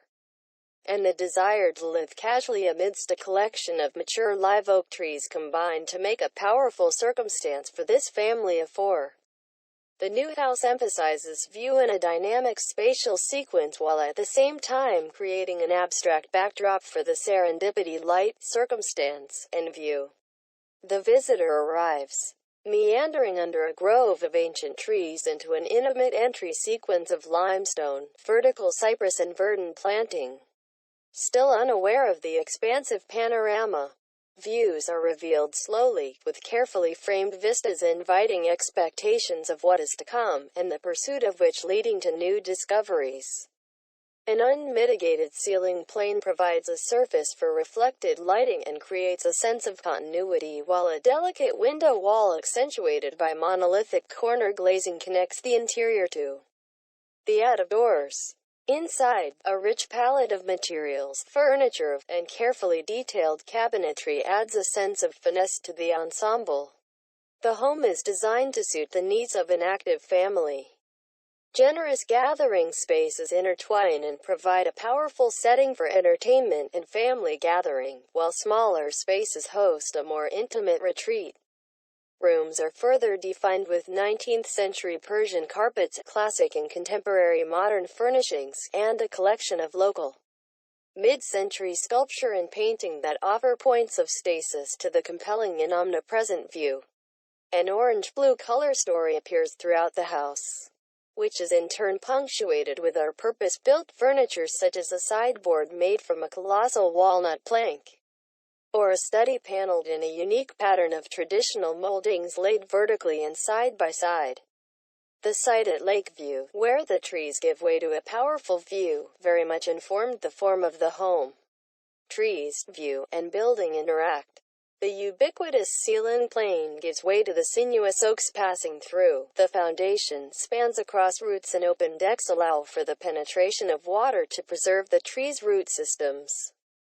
And the expansive and intimate view is embraced everywhere. As one approaches the entry, a view through the house gives a hint of the view beyond. Inside, expansive glazing opens the home to the vista while the ceiling plane continues to the exterior to afford protection from the sun and adds to the sense of continuity from the interior to exterior. Oriented for optimal cross-ventilation and protection from the sun without eschewing the view westward, the Lakeview house also utilizes geothermal HVAC systems, a photovoltaic array, reflective TPO roofing, cellular foam insulation, tankless water heaters, and FSC-certified and reclaimed woods throughout the building. The home also takes advantage of the tree canopy to provide additional shading and carefully placed skylights that bring diffused daylight into the home to help reduce reliance on electric lighting. Moreover, the decision to live centrally and work from home underlines a further commitment to a sustainable lifestyle. Paramount for our clients was the construction of a home that would be simultaneously modern and intimate, expansive and cozy, and the design arose out of a close partnership of working together. In a recent interview, the client noted, "Others often tell us that they are pleasantly surprised that a modern home can be so warm and family-friendly. That feedback is especially heartening given that, from the beginning, that was our goal." BSC's design of this 5,000 SF house for a family of 7 explores the integration of indoor and outdoor living in response to the high temperatures and rainfall of Austin, Texas. Balancing solidity and weight with lightness and transparency. The site, in one of Austin's fast-growing suburban neighborhoods, is situated on a limestone bluff 8 feet higher than the street, affording the house a surprising degree of privacy and views over the neighboring houses to downtown Austin. A stand of mature live oak trees on one side and an ash on the other provide vital shading. The house is organized around a central pool courtyard to create an outdoor gathering space for the family and their many guests. The courtyard is exquisitely private, light-filled and animated through the permeable skin of the rooms encircling it. Large windows and sliding doors provide cross-ventilation and connect the interior social spaces to outdoor rooms, the front courtyard and backyard. A double-height living room has movable shutters to provide sun control while letting dappled light in to animate the interiors. The shutters, fabricated by a local metalworker, are formed from water jet-cut aluminum panels inspired by moon phase charts. The perforations are bent at random angles to form a light-reflecting louver at each opening. BSC adapted the perforated design for the carport screen, courtyard gates, entry gate in weathering steel, and custom exterior light fixtures. Their patterned shadows heighten one's sense of the passing of the day. Sun tracking computer modeling enabled us to calibrate the extended roof planes that maintain visual connections between inside and out, to minimize solar heat gain in the summer and allow passive heating in winter. Designed to respond to the local climate, Casa V conforms to the latest LEED standards. The sloping roof planes direct rainwater to a 3,000-gallon underground cistern to irrigate the planted areas of the site, while terraced weathering steel rain gardens collect runoff for desert plantings. A zone split HVAC system and extra insulation allow the house to outperform local energy code. Zero VOC products and low-flow plumbing fixtures add to its sustainable performance. The structure consists of wood framing augmented with exposed steel columns and cantilevered steel beams. BSC chose natural materials for their sensory qualities: the warm red-brown of mesquite, the cool smoothness of ground concrete floors, the powdery quality of sanded aluminum, the raw solidity of board-form concrete and weathering steel. The materials create a palette that will patina over time and endure in a desert climate. The words "behind the tree" was the starting point for the house, which we thought should include this tree as a front host at the entrance of the house, but in a framed and protected manner, as a protagonist not only for the visitor or passerby, but also for the interior and the daily life of the inhabitants. Each new project for the studio is a challenge to interpret the needs and living requirements of the commissioners. NAGUS, a nickname we chose for the young couple that hired us, aimed to combine the social and private use of the house developed in one single level, articulated both by the everyday use, as well as incorporating daily professional activities in a separated sector, within a flexible space that can be transformed according to each necessity. Therefore, on a plot of 1,000 square meters, with a front bounded by its irregularity and regulations, we developed the project on 3 levels. A sub-level consisting of a covered garage for 3 vehicles with an entrance ramp that also serves as additional parking space with the tree shading and protecting the ramp. Storage and future wine cellar in a semi-covered manner. A ground floor, with social and private areas integrated with the green space of the exterior, and a top floor for a study office and a multi-use playroom which in a secluded way overlooks the social space of the house and integrates into the exterior with windows and overhead skylights in the ceiling. The functional plan is distributed by means of an area that contains the private sectors of the house with direct access to the service facilities, which are located strategically towards the less favorable orientation of the house. In this way, a linear and proportioned internal circulation is achieved in a nucleus manner. The space of daily use is fused with a more intimate patio that houses the tree and is disconnected and connected with the social space with sliding panels that disappear behind the piece of support. Furniture. The hierarchy of the social space is perceived due to the double height of the space, but also due to its dimensions when it is completely opened up and expanded to the gallery. The formal study originates from the articulation of pure volumes, emphasized by the crevices in the roofs and cavities for an adequate gain of natural light and cross-ventilation. The image starts with a concept always associated with each site in particular, with the line of modernity as a fundamental axis for the studio. pursuing a warm and rustic architecture that fuses with the existing vegetation by the use of wood coatings, solid materials such as stone and exposed concrete in the base, and steel providing lightness and simplicity to certain details. Now House by Muka Architectura. In an urban context where adjoining houses are necessarily attached to each other at the side walls to form a linear succession of juxtaposed volumes, materials, and heights, this project seeks to vindicate a different way of engaging with urban planning and approaching the potential forms of a single-family dwelling, as well as its relationship with its surroundings. Given the diminutive size of the minimum plot established in Ciudadreal's planning requirements and the obligatory setback areas that govern the position of the building both at the front of the facade and at the rear boundary, the most obvious, and imperative, the solution was to create two small courtyards at each end of the plot, with the house itself interjecting between them. Another aspect to consider was that the front part of these plots generally offers very restricted possibilities for use as it is dedicated to both pedestrian and vehicle access, while the rear, with very little natural light due to the enclosures of the adjoining plots, is most often turned into a cramped patio, spatially stifled by adjacent buildings and walls. The design was fundamentally resolved in section in the clear gesture of a curved volume that houses the bedrooms, opening up the slightly recessed ground floor and offering visual continuity between the two courtyards from the inside.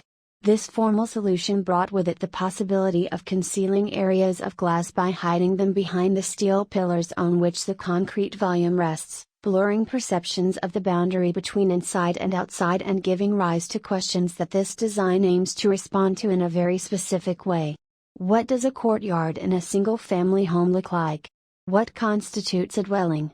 In the case of this design, could the ground floor be considered an inhabited threshold under the shelter of the main volume? It is these issues that in essence determine the more radical use of common areas here. The carving out of the floor plan and elevation of the lawned areas at the ends of the plot are used as resources that ensure the limits of the plot can be perceived in their maximum extension from the living room and the kitchen, as areas where most of the family's daily life takes place. The corten steel supports holding up the concrete body serve to house secondary uses of the residence on the ground floor, while the slightly rotated position of some of these supports emphasizes the geometry and curvature of the whole. The distribution of volumes on the first floor works to establish contrasting relationships with the urban environment between the main and rear facades. The facade on Calle Villahermosa, oriented to the northeast, seeks to disrupt links between the more private uses of the first floor and the rest of the adjoining buildings and the nearby windows. Here, a single opening breaks the concrete shell to establish just one specific connection with the street. This urban reclamation, achieved through a denial of any compositional and volumetric associations with the adjoining dwellings or any correspondence with their material forms, aims to speak for an alternative manner of understanding the links between the parts and the whole, and the connections between the dwelling or the sum of multiple dwellings and the city. In the rear courtyard, and with a predominantly south orientation, the concrete shell ends asymmetrically compared to the main facade, at a lower point, to give a more permeable aspect. The entry of direct natural light is screened and regulated by bioclimatic solutions in the form of steel cables interspersed with plant growth, as well as serving to extend the gaze towards the sky from the ground floor. The curved gesture of the main facade allows natural zenithal lighting in rooms for secondary uses in facilities, the staircase hall, and in a courtyard that lights up one of the bedrooms. Finally, the bathtub in the master bedroom, carved out of the very tip of the curve, has a skylight allowing natural light in while maintaining the necessary privacy of this room.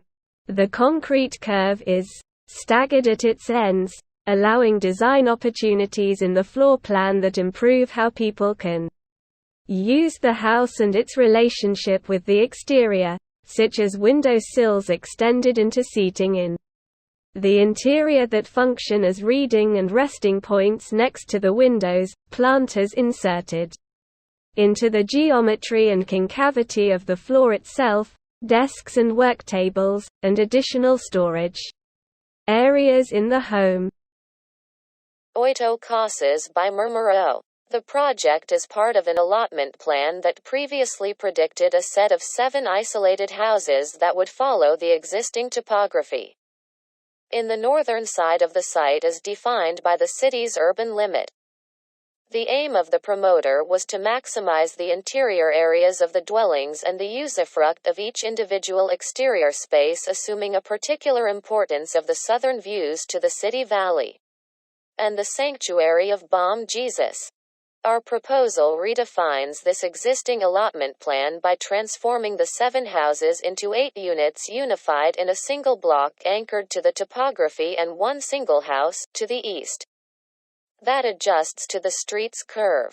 The access to the housing block is possible at the west and lower level through an exterior pedestrian gallery parallel to the street that also connects to the common car access to the individual garages. The pedestrian gallery is also accessible from the street, at the opposite side, to the east, via a staircase where one also finds the single direct access from the street to a unit. To the single and detached house, this option allowed us to optimize the available construction area as it fits the existing topography and grants that each individual house possesses an individual entrance, access to the common areas, an individual garage for 2 vehicles and, at the floor 1, an open space defining a kitchen, dining room, with an exterior garden, and living room spatially extended by the balcony in the southern facade. The most private program of the house, the bedrooms, is reserved for the upper floor, from which we highlight the main bedroom suite, facing south, with several concrete brise-soleils that operate as shadow devices. The introduction of an inner patio in this floor allowed a 3rd bedroom.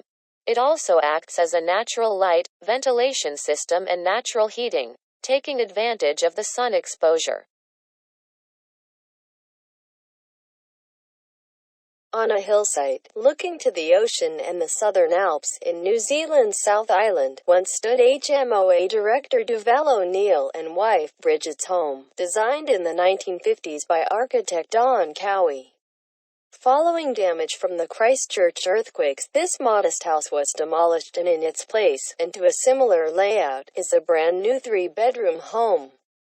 At the heart of the design was the desire to keep the essence of Cowie's house, while adapting it for contemporary living, adding just 36 meters to the 148 square meter plan original floor plan.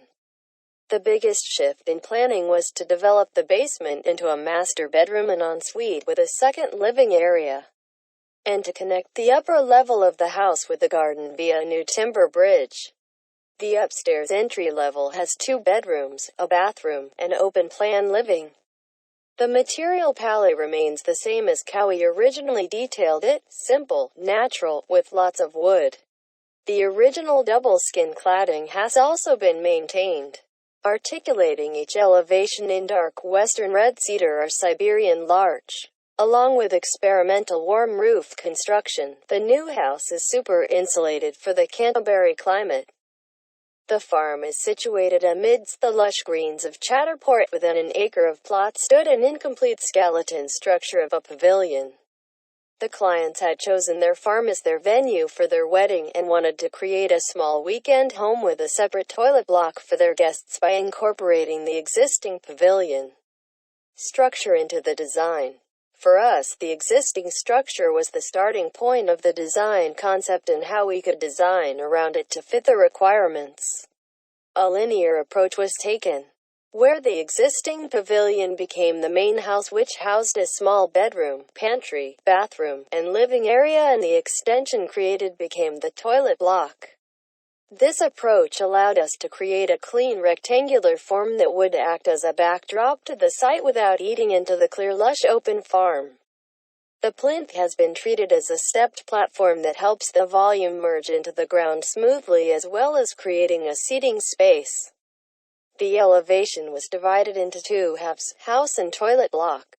The house has been treated with large glass windows with sliding doors that allow the landscape to merge with the interior, while the toilet block is treated with a blank facade with a strip of wood cladding accentuating the linear form of the building.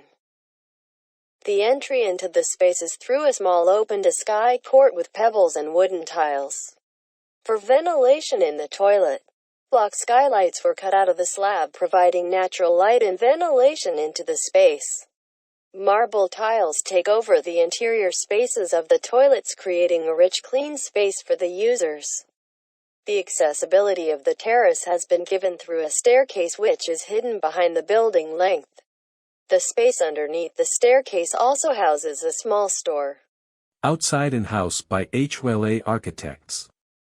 This house for a family of 5 sits on high ground with the rear having the view but facing west.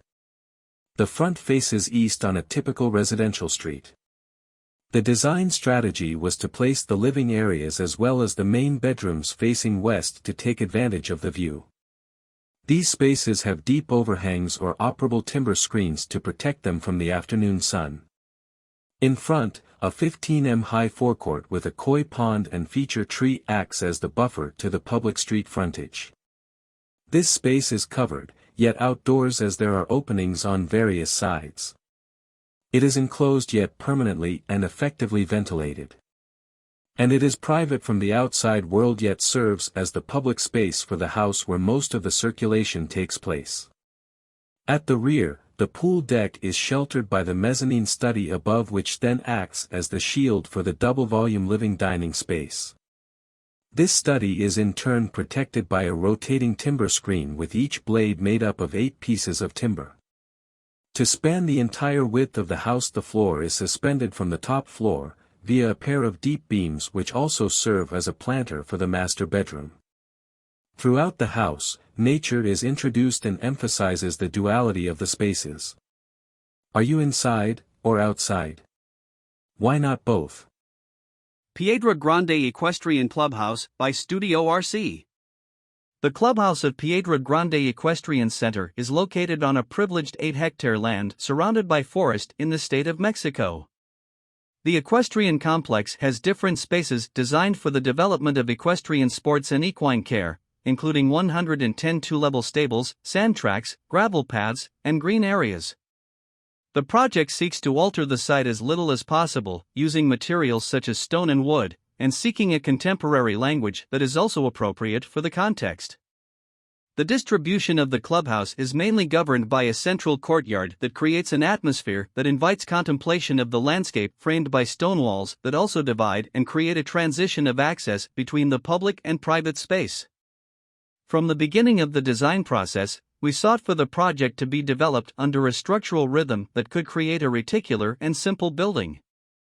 Due to the soil type, we decided to opt for a system of structural modules based on steel columns and beams that define the skeleton and shape of the building, thinking that in the future the roof could be habitable for different events.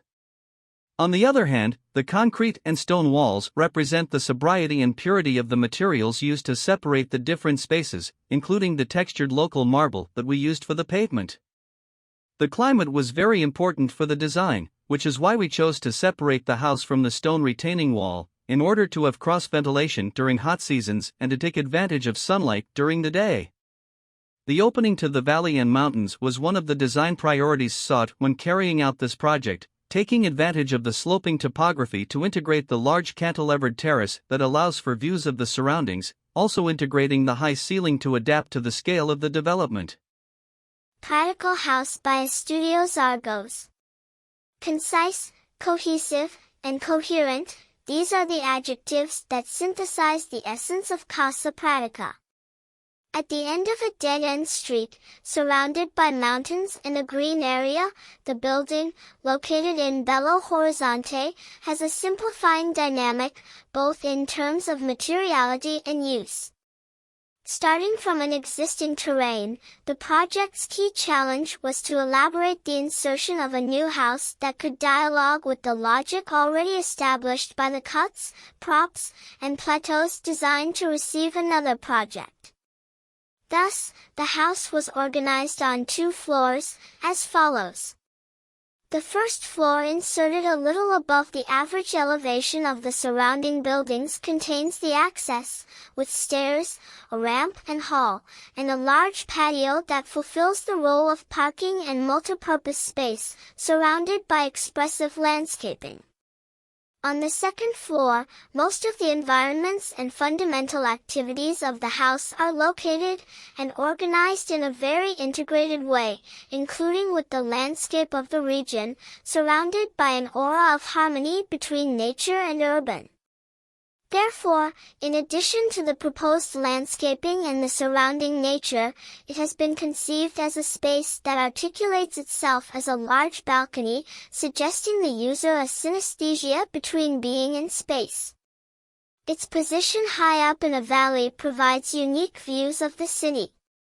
The use of materials in their pure forms provides a simple, living, and powerful architecture. This simultaneous dialogue between urban and nature builds a dualistic atmosphere, in which the landscape is the protagonist. From this point of view, it is possible to enjoy the tranquility of the bedroom embraced by the greenery while listening to the wind touching the leaf sound, as well as open up yourself to the street through the balcony, glimpsing the city lights on the horizon. Residential barn by the Architecture GmbH, Borisegli Dippel. Architect FH Reg ASIA in Zurich, Switzerland. Around 15 buildings form a hamlet zone in a rural, mainly agricultural setting. This new home in the hamlet feels obliged to honor the area's historical context. Typical barn characteristics were taken up and reinterpreted in a modern way. From a distance, the residence discreetly blends into its rustic surroundings. The exterior facade is clad in glazed spruce wood, the same type of timber used on traditional Swiss barns. A pitched roof was designed in the same vein, with tile roofing typical to the local architecture. Openable windows are concealed behind wooden shutters, while the generous fixed glazing is fronted by wooden sliding doors that provide sun protection, darkening, and privacy. A raw steel beam serves as a gutter, jutting out beyond the base of the roof. Downpipes were omitted, the rainwater drains off the side like a waterfall. The building responds to the topography of the site. Building on a slope usually requires excavation behind the building and backfilling in front. This approach was deliberately rejected. Instead, the ground floor is arranged in a series of levels at different heights to follow the existing slope. A barn is typically used for storage and as a workroom for agricultural production. Although this new building is not a depository, its rooms, bedrooms, bathrooms, closets, etc., are stored within it as closed volumes and are figuratively stacked on top of one another. This stacking creates a sculptural interior, a positive spatial volume within the building.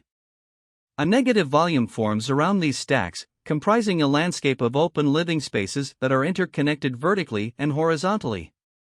A generous interior unfolds with a sense of endless expanse. The new building reinterprets the simple, unadorned nature of a traditional barn through its choice of materials. Exposed concrete slabs for the floor and a special plaster covering the walls ensure a raw, unfinished feel. Two different materials with a similar effect, concrete and plaster, are used throughout the interior to achieve an expressive effect. The freestanding two-car garage in exposed concrete was created using the same timber formwork as that used for the house facade.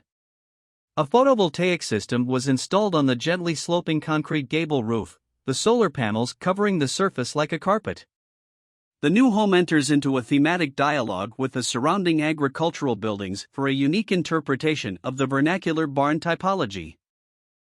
Set along ridgeline with significant mountain views, Ridge House is a thoughtful blending of old and new.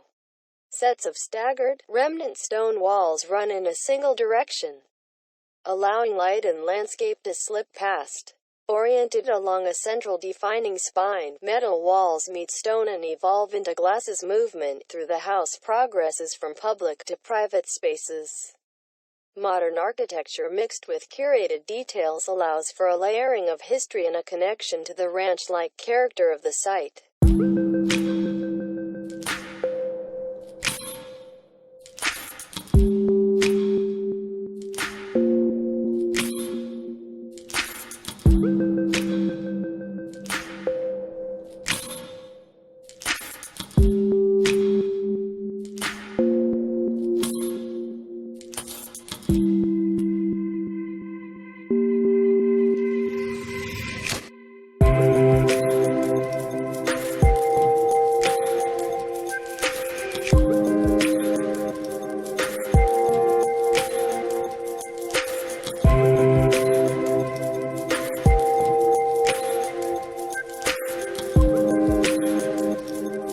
San Joaquin Terrace, by Bag Arquitectura.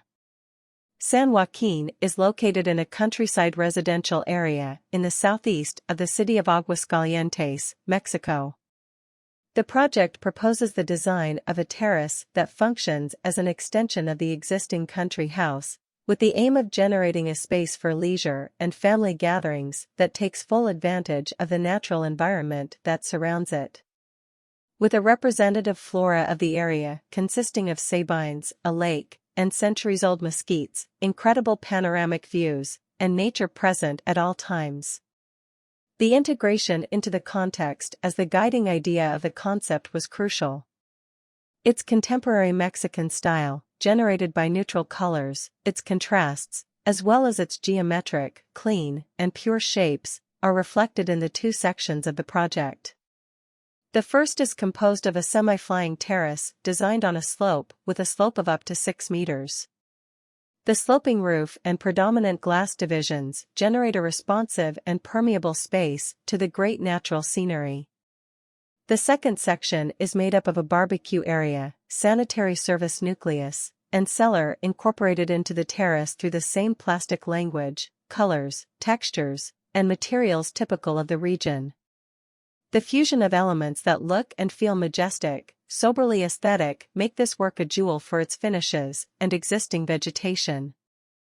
Upon entering, you are greeted by the main facade, embraced by large mesquite trees, which is clad in the play of materials in large masses formed by stone walls, and light elements such as slender steel and wood roofs, as well as large vaults of apparent brick made by artisans from the city of Puebla, which create a space with a lot of amplitude. Likewise, a frame composed of mesquite logs is reflected in a large water mirror that remains alive through the overflow of a stone pile, carved by artisans from the area. The vegetation is embedded in the project in such a way that it simulates part of the structure, born from the bottom of the cantilever, intertwines to the roof, and creates a unity in the elements, but that prevails with the use of focused lighting, highlighting its natural beauty even more. Said lighting makes the whole generate a new dimension in its entirety and come to life not only during the day but also at night. Each element was designed to create visual finishes that can be appreciated and experienced, both as a whole and from different perspectives, and generate sensations that manage to immerse you in a climate of tranquility and warmth. Attending then, to an architectural proposal that solves the user's needs, and that allows not only social coexistence but also integration and immersion with nature. Single Family House in Bonles by LRARCHITCTS. Installed on a sloping site, this house takes advantage of the site's topography to be organized in half levels and create a spatial continuity between the living spaces. The land is designed as a terrace and slope in response to the interior half levels. The garden offers a succession of sequences, each with its own functions in relation to the house. The kitchen and dining room open generously onto the terrace and herb garden. The living room, on the same level as the vegetable garden and the natural swimming pool, enjoys a frontal view of the last slope, a wild garden punctuated by some fruit trees. Once anchored to the ground, this polygon radiates and takes advantage of the multiple orientations. Internally, it generates spatially dynamic and visual transparency between the three levels. This natural slate monolith ensures a sensitive relationship with the plant world and vibrates with variations in light. Inside, raw materials such as concrete and natural materials such as wood interact with color. Materiality and color are associated with the spatial concept. In this way, the interior wood cladding defines the daytime and nighttime spaces and provides acoustic comfort. Skyline Residence by Shabin Donaldson. The contextual contortionist. What if the home could realize great potential views and enhance its oceanside suburban context? Fully utilizing the site. The main living area sits on the top third floor with panoramic Pacific Ocean views looking south and west. The bedrooms sit on the second floor and the surface areas like garage and laundry bury into the ground floor. The main challenge was to wedge this home into a narrow complex shape of constraints and opportunities provided by the hillside site, zoning requirements and neighborhood context. These constraints resulted in a unique formal solution deploying a concrete and steel structural frame to maximize the formal responsiveness of the structure. Due to the complexity of the form, the material palette for the home was limited to wood, cast concrete, steel, and glass. The house has a central stair that cuts up through the home with a skylight above that allows daylight to penetrate the home and light it from within. Environmentally, the home is cooled passively by ocean breezes, lit evenly during the day by daylight, and eBay wood screens minimize sun load on the extensive view windows. The benign climate encourages an indoor-outdoor living style, and the home flows onto strategically placed outdoor patios for outdoor living. Every square foot of this small site is used as a living area, whether indoors or out. The client, an industrial designer with a young family, desired a thorough design process and carefully detailed design. He came to SD knowing that our design values were in sync, and this stunning home is the result of a very productive and satisfying client-architect relationship. Like this Chinese poem, more than 1,000 years ago, Dao Yuanming, the Chinese famous poet, sailed on the lake to express his feelings on the landscape, depicting a paradise of ideal life. 1,500 years later, when the fast-paced city life nearly obliterated people's memory of their hometown, the tranquil life in nature as the one depicted by Dao in his poem is still the deep pursuit of every Chinese heart.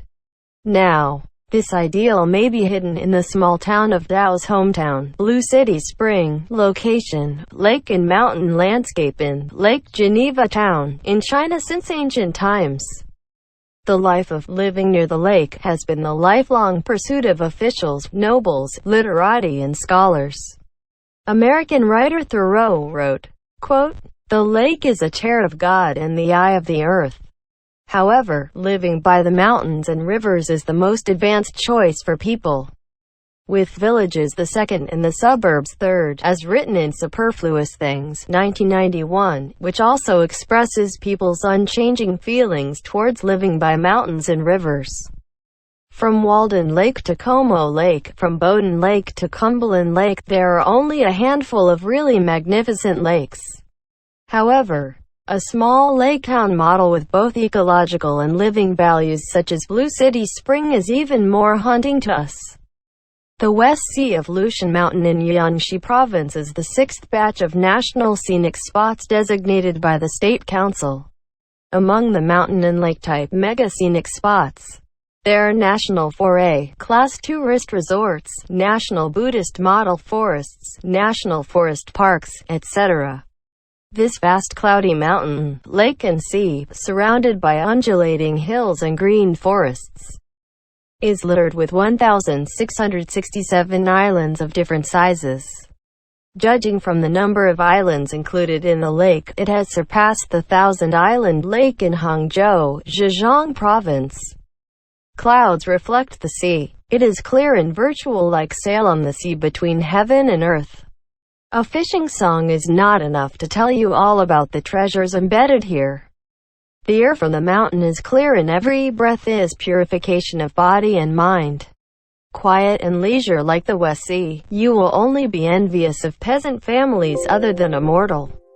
Returning, go back to home and find poetic and picturesque scenery in the beautiful scenery of the West Sea of Lushan Mountain. The Blue City Spring, like Dao's description, is built by the mountain and lake. In the future, it will be built into a small town combining culture and tourism and integrating hot spring healthcare, conference award, agricultural tourism, leisure and vacation, and is also the first lake town in Blue City Spring as a comprehensive tourism and vacation park for urban residents. The design is based on the original ecology, extending the terrain. The plot is divided into 4 groups: elaborate healthcare, home care, leisure care and living in healthcare. Spacious and bright house design, with open landscape pattern and integration of classical garden scale form a garden context from details to the whole schema through the series connection of core landscape belts. As another masterpiece, it expresses our love for mountains and rivers. What we hope to create is not symbolic Chinese architecture, but a poetic and picturesque style that penetrates people's hearts. Reshaping, meet something beautiful and stroll in the spring breeze. The traditional street space is winding and long, and it has become an indelible memory in people's hearts due to subtle changes in small scale. The Blue City Spring aims at redrawing the beauty of the life of the neighborhood settlements between the walls, through the traditional impression of lanes and lanes. Through in-depth study of traditional street dimensions, the design applies the Chinese essence of courtyard layout to the general layout planning. Therefore, the settlement groups in the park seem to grow naturally every time when people come back home and wander among them, from streets to private courtyards, rockeries, green plants, underwater sound, bird songs, all those twists and turns, changes in visual levels and scenery. They may feel like a microscopic paradise with appropriate shade. Regain, Chinese style residence, no courtyard, no home, 1 courtyard, 1 door, 1 window, 1 flower, 1 wood and 1 gravel. The Blue City Spring, based on traditional Chinese gardens, has incorporated the Chinese concept of no courtyard, no home, into the design core. In the dense and elegant white walls and tiles, high, low and overlapping ridges, together with the gorgeous bridges, pavilions, pools and verandas and flowers one by one in a private courtyard, there hides a big world in the small landscape. From a single point of view, it combines the space type of modern life scenes and the transparent design door and window. The four-season artistic conception is displayed by plants, flower windows, sketches and paving. Reconstruction, contemporary expression combining modern and traditional culture. When the traditional architectural form can no longer meet the needs of modern life, Blue City Spring, taking the form of traditional gardens, merges the modern life environment and tries to realize the contemporary expression of traditional culture. The traditional complex carved beams and painted buildings have been deconstructed and replaced by simple and elegant modern decorative elements. Between walls and tiles, traditional Chinese elements and modern exquisite materials have reached a clever mixture. For example, the traditional wooden structure is vulnerable due to its heavy weight, and is replaced by modern technology. While the traditional wooden structure double rafter overhanging eaves are adjusted to concrete overhanging rafters. The traditional Chinese architecture's depression caused by insufficient lighting was also solved in the design of spacious windows and doors. In addition, the original Mirangao, the elegant name of the armchair setup around the courtyard in ancient China, which is complicated, was further optimized in the design. This approach not only retains the charm of traditional space but also controls the construction cost within a relatively reasonable range. The innovation of all kinds of details has formed the unique scene and atmosphere of Blue City Spring. At this point, the Chinese dream of living has been expressed better here. Ideal, when you feel like living in paradise, the paradise is everywhere. If the Chinese courtyard carries people's beautiful yearning for traditional living aesthetics, then the contemporary expression of traditional culture, sought by contemporary architects, is a sincere response to this appeal. Blue City Spring, as a breakthrough attempt of culture and tourism town, aims to fully describe the Chinese feelings hidden in people's hearts for a long time with the persistent pursuit of life and design. More importantly, it is to blend the traditional cultural artistic conception with the contemporary life concept. In this piece of world, people can invite their neighbors to sit around and chat. Several children played together and showed their courtesy. The original embodiment of the design is to invite neighbors to enjoy the flowers and view the scenery together and share a more intimate life scene, not only restricted among relatives and friends. Studio and Home Suma by Suma Arquitectura in Madrid, Spain. Independent housing and studio within the Archi House's promotion are highly conditioned by the context of the surrounding buildings and the remaining buildability, barely 115 square meters. The project becomes an exercise in optimization and ingenuity to accommodate a program that was difficult to fit a priori. The program is organized into 2 volumes attached to the existing median walls and connected by a pergola, embracing the interior garden and protecting it from the noise of the nearby highway. A large continuous gap runs through the ground floor, which is located at level plus 1.50 m. With the terrace also attached and elevated to gain views without losing privacy. It also introduces lighting to the semi-buried plant rooms. The 2 volumes have sloping facades and roofs to be related to each other, respond to urban planning requirements, and adjust the demanding interior program. The section of each building tries to make the most of the scarcely available volume, projecting space in multiple visual directions, gaps, and light inputs that maximize spatial amplitude and chaining. Thus, while the neighboring building is 3 stories, the house has 4 and multiple intermediate levels. The dilations of space in one room become the headboard, sofa, and support surfaces in another. The stairs, in turn, are used as distribution spaces to avoid the use of corridors and corridors. 2 dilated corner gaps run through the upper floors of the house. The structure is composed of a foundation and walls under reinforced concrete level and, above ground, walls and laminated red spruce wood slabs, with 2 median walls that rise at once with insulation and ducts for installations. In the house, the stair and continuous corner window gaps are resolved by suspending the mezzanines from the slab of the upper floor. Some metal supports appear punctually merging with glass enclosures. The above-ground stairs are executed with 5-layered laminated wood pieces, connected to each other and embedded in the median walls. The envelope is resolved with a light closure of cement panels and treated coniferous wood covers. This achieves a Nordic-inspired architecture on the one hand, through the use of wood and a pragmatic and light-hungry domesticity, and Japanese resources, on the other hand, through the chaining of spaces and visual relationships. Svart Hus by Nakamoto Forestry. Enveloped in contrasting tones of Nakamoto Forestry's Shosugiben siding, Svart Hus features 2 well-situated, well-appointed boxes that cleverly separate the living and sleeping spaces, both physically and visually. With clean lines and natural materials that will continuously evolve in tone and texture, Svart Hus lives in harmony with the land on which it sits, 5 open acres of meadow and pine forest in Door County, Wisconsin.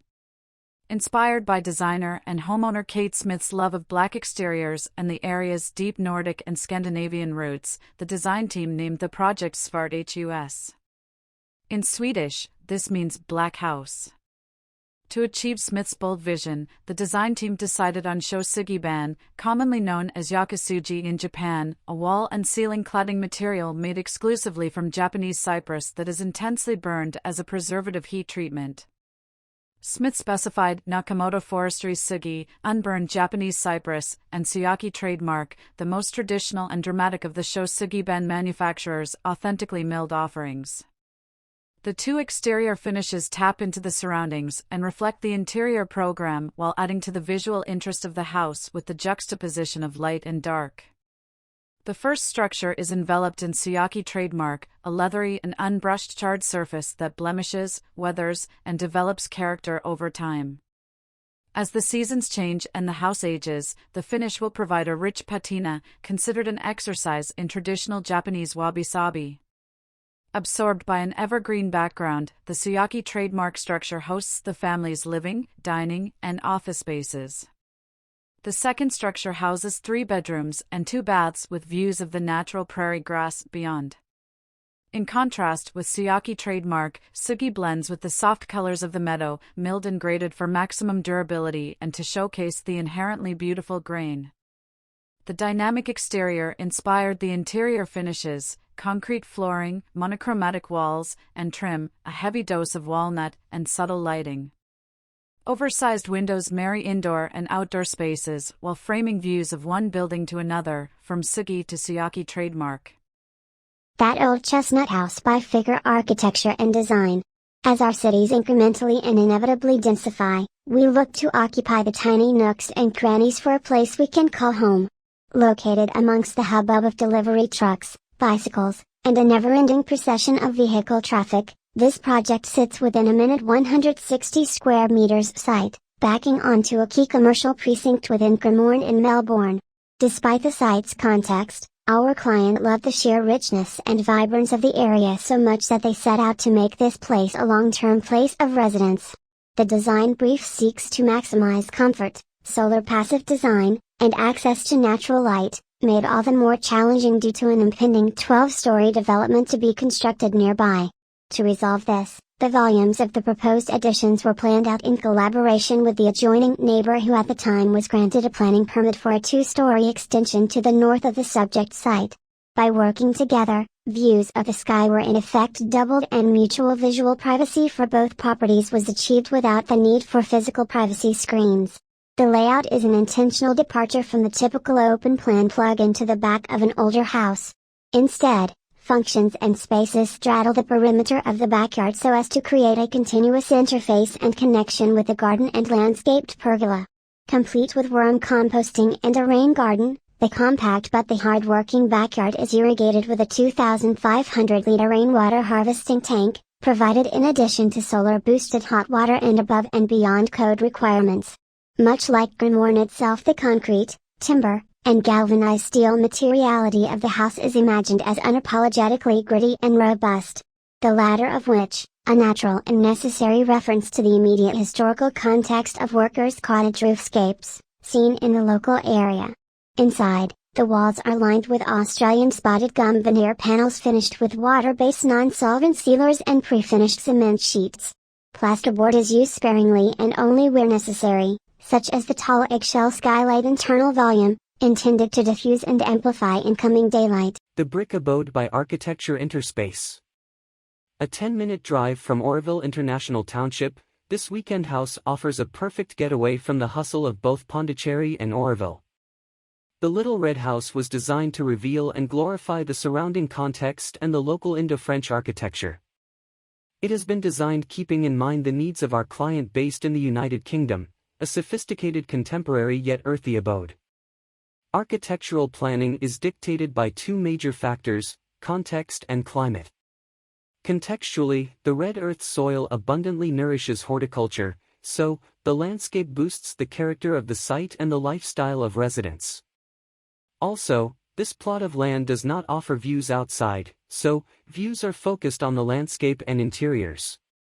Climatically, the hot humid weather made us turn to the traditional Indo-French architecture in the nearby French town of Pondicherry. We studied the climate mitigation factors adopted by traditional Indian and French courtyard houses and derived the layout for the Little Red House. The house feels bigger than it is because of its connection to the landscape and the efficiency of the layout. The main entrance of the house is through the courtyard. The L-shaped house surrounds a rectangular courtyard in such a way that all rooms overlook the courtyard. This form provides openness for the living and entertainment spaces and privacy for the bedrooms. The jolly walls of the courtyard act as filters for the harsh sunlight and hot air during peak summers. A separate side entrance leads to the pool and party lawn. The courtyard houses small parties while the pool and lawn host large gatherings. Interiors and exteriors were designed to encourage lively conversations. The granite-clad breakfast counter with the hanging chandelier offers the right setting for a quick breakfast and serves as an indoor bar counter encouraging casual chats. The large private pool has a swim-up bar accessible from the lawn area as well, and this is the main party feature of the house. The brick-checkered entry to the villa is purposefully unmonumental and draws the viewer's focus to the green spaces in the courtyard with the backdrop of the house. The ceilings and floors are muted so that all the viewer focus is on the living spaces, human interactions, and the surrounding nature. The exposed red earth brick walls are inspired by the unique feature of the village, the red earth soil which nourishes agriculture and horticulture in the area. The bricks are locally sourced. Waxed natural Cuckoo stone is used for flooring. We strongly believe that this house has a lasting impression on the minds of the visitors even after they had left it. The house is restrained yet magnificent in its own way, wherein the functions enhance the artistry and vice versa. Designed by LWK Plus Partners, the Loop is the sales gallery for Shanshan Fu, a low-density residential development composed of various luxurious villas and houses. Conceived as a brilliant gem hovering on top of the magnificent landscape of Zaomu Mountain, the gallery represents power and style but with a softer side that embraces the shapes of nature. The Loop features 2 showrooms linked by a crescent-shaped glass-bottomed bridge named the Skywalk, which is aesthetically pleasing and pragmatic in function. With the use of full steel frame structure and an onion ring-like cladding system, the undulating forms of the Loop echo and integrate with the dynamic contours of the site. While the Skywalk grants visitors an unobstructed view of the valley to admire the lush greeneries. The project had tight design and construction schedules. Steep slopes and relatively low accessibility of the site also posed limitations on the transportation and size of materials, which added to the overall difficulty of the construction process. In response, a full steel frame was efficiently adopted to accelerate the construction process and comply with the schedule, while also giving the project its signature dynamicity to complement the natural landscape. The steel frame also enabled the Loop to move beyond the separation of supporting structure and external cladding, at the same time allowing the two to engage in a meaningful interaction. To reflect the status of the project, quality stone slabs were sourced for the cladding. The slabs are arranged in a horizontal manner and stacked vertically on varying levels. The adjustable space between the rings allows room to accommodate discrepancies in the slab dimensions.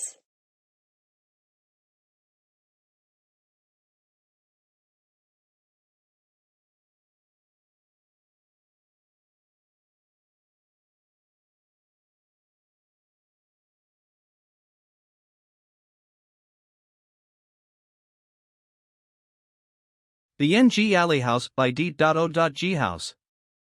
Idea NG in English means alley, and is a typical community in the urban core area. The concept of an alley archetype is deeply rooted in Vietnamese culture, which is usually as narrow and long as a capillary connecting many households or generations in a big family. The alley is a link between inside and outside, public and private, and childhood and adulthood. The idea originates from the long and narrow position of the land plot, which is not square but organically closely related to the residential cluster. In the context of Hanoi's urban rush, rapid development, and unbalanced ecosystem, creating a living space close to nature is a very important thing to help people achieve balance and relaxation in their accommodations. Inheriting the native architecture of the traditional tube house, the NG is a passive cooling house, maximizing the green area from the entrance, courtyard, and roof garden. Green spaces from the alley garden to the inner courtyard are filled with natural light and wind traps, while the roof garden helps to reduce heat radiation and insulate the building. This design is a cocktail glass that blends the traditional tube house style in Hanoi with a modern style. The user's comfort is put on top of comfortable heat, breathability, and relaxation from natural therapy. The natural indoor temperature is maintained within 28 C with maximum encouragement for the window opening. Air traps from the garden alley and courtyard make all rooms get a cool breeze in the summer. In the green spaces, spices and herbs are grown with essential oils to help repel insects and relax the spirit. The use of local materials and a modified olive soil formula also maximizes cooling and dehumidification. Interior and decoration in minimalist style with native colors include natural stone, gravel, natural wood, and indigenous brocade fabric. Indoor lighting is handled by the maximum combination of natural light and reflectors, creating subtle shadows for the passage, common space, and private rooms. The color of the wall and the curved lines of the screen help to camouflage and remove the angular boundaries of the land shape. The main function of the NG is to create living space for 3 generations of families, corresponding to 3 small families. Each family has an organized living space in a room around the middle courtyard, a place to communicate between family members, as well as a living garden, a place to welcome close family guests instead of the living room space. There is also a common kitchen space, dining room, sauna, worship room, and rooftop, where children can enjoy running and jumping in an urban context with limited playgrounds. The innovation in the NG is that it is built on indigenous materials, which are close but have high climate adaptability. The finishing material is olive soil, a mixture of materials modified according to the traditional method of northern Vietnam to help cool in the summer and keep warm in the winter. It is especially capable of absorbing moisture in the typical humid climate of the north of Vietnam. The NG is a special space for tube houses with narrow facades. A garden alley, like a green vein connected to the core of the house, is the courtyard. It is this main green circuit that has brought about the natural connection of people with nature, even though the land plot is very narrow. Different from the tube houses racing to access the main road, this house retreats to create a garden, using silence to control the hustle and bustle of the city and green infrastructure to overwhelm the surrounding urban concrete area. The NG is the synthesis of the trend toward environmental protection while maintaining both tangible and intangible cultures. This is the first project where Frauer Architects worked alongside their in-house construction company, Findlay Frauer. Together they delivered the project from inception to completion as a design-led design and build service. Frauer Architects revisited every aspect of the existing building to propose the most efficient use of space whilst creating a strong sense of place within each of the floors. The client wished to fully refurbish the building, adding a lower ground floor and loft extension.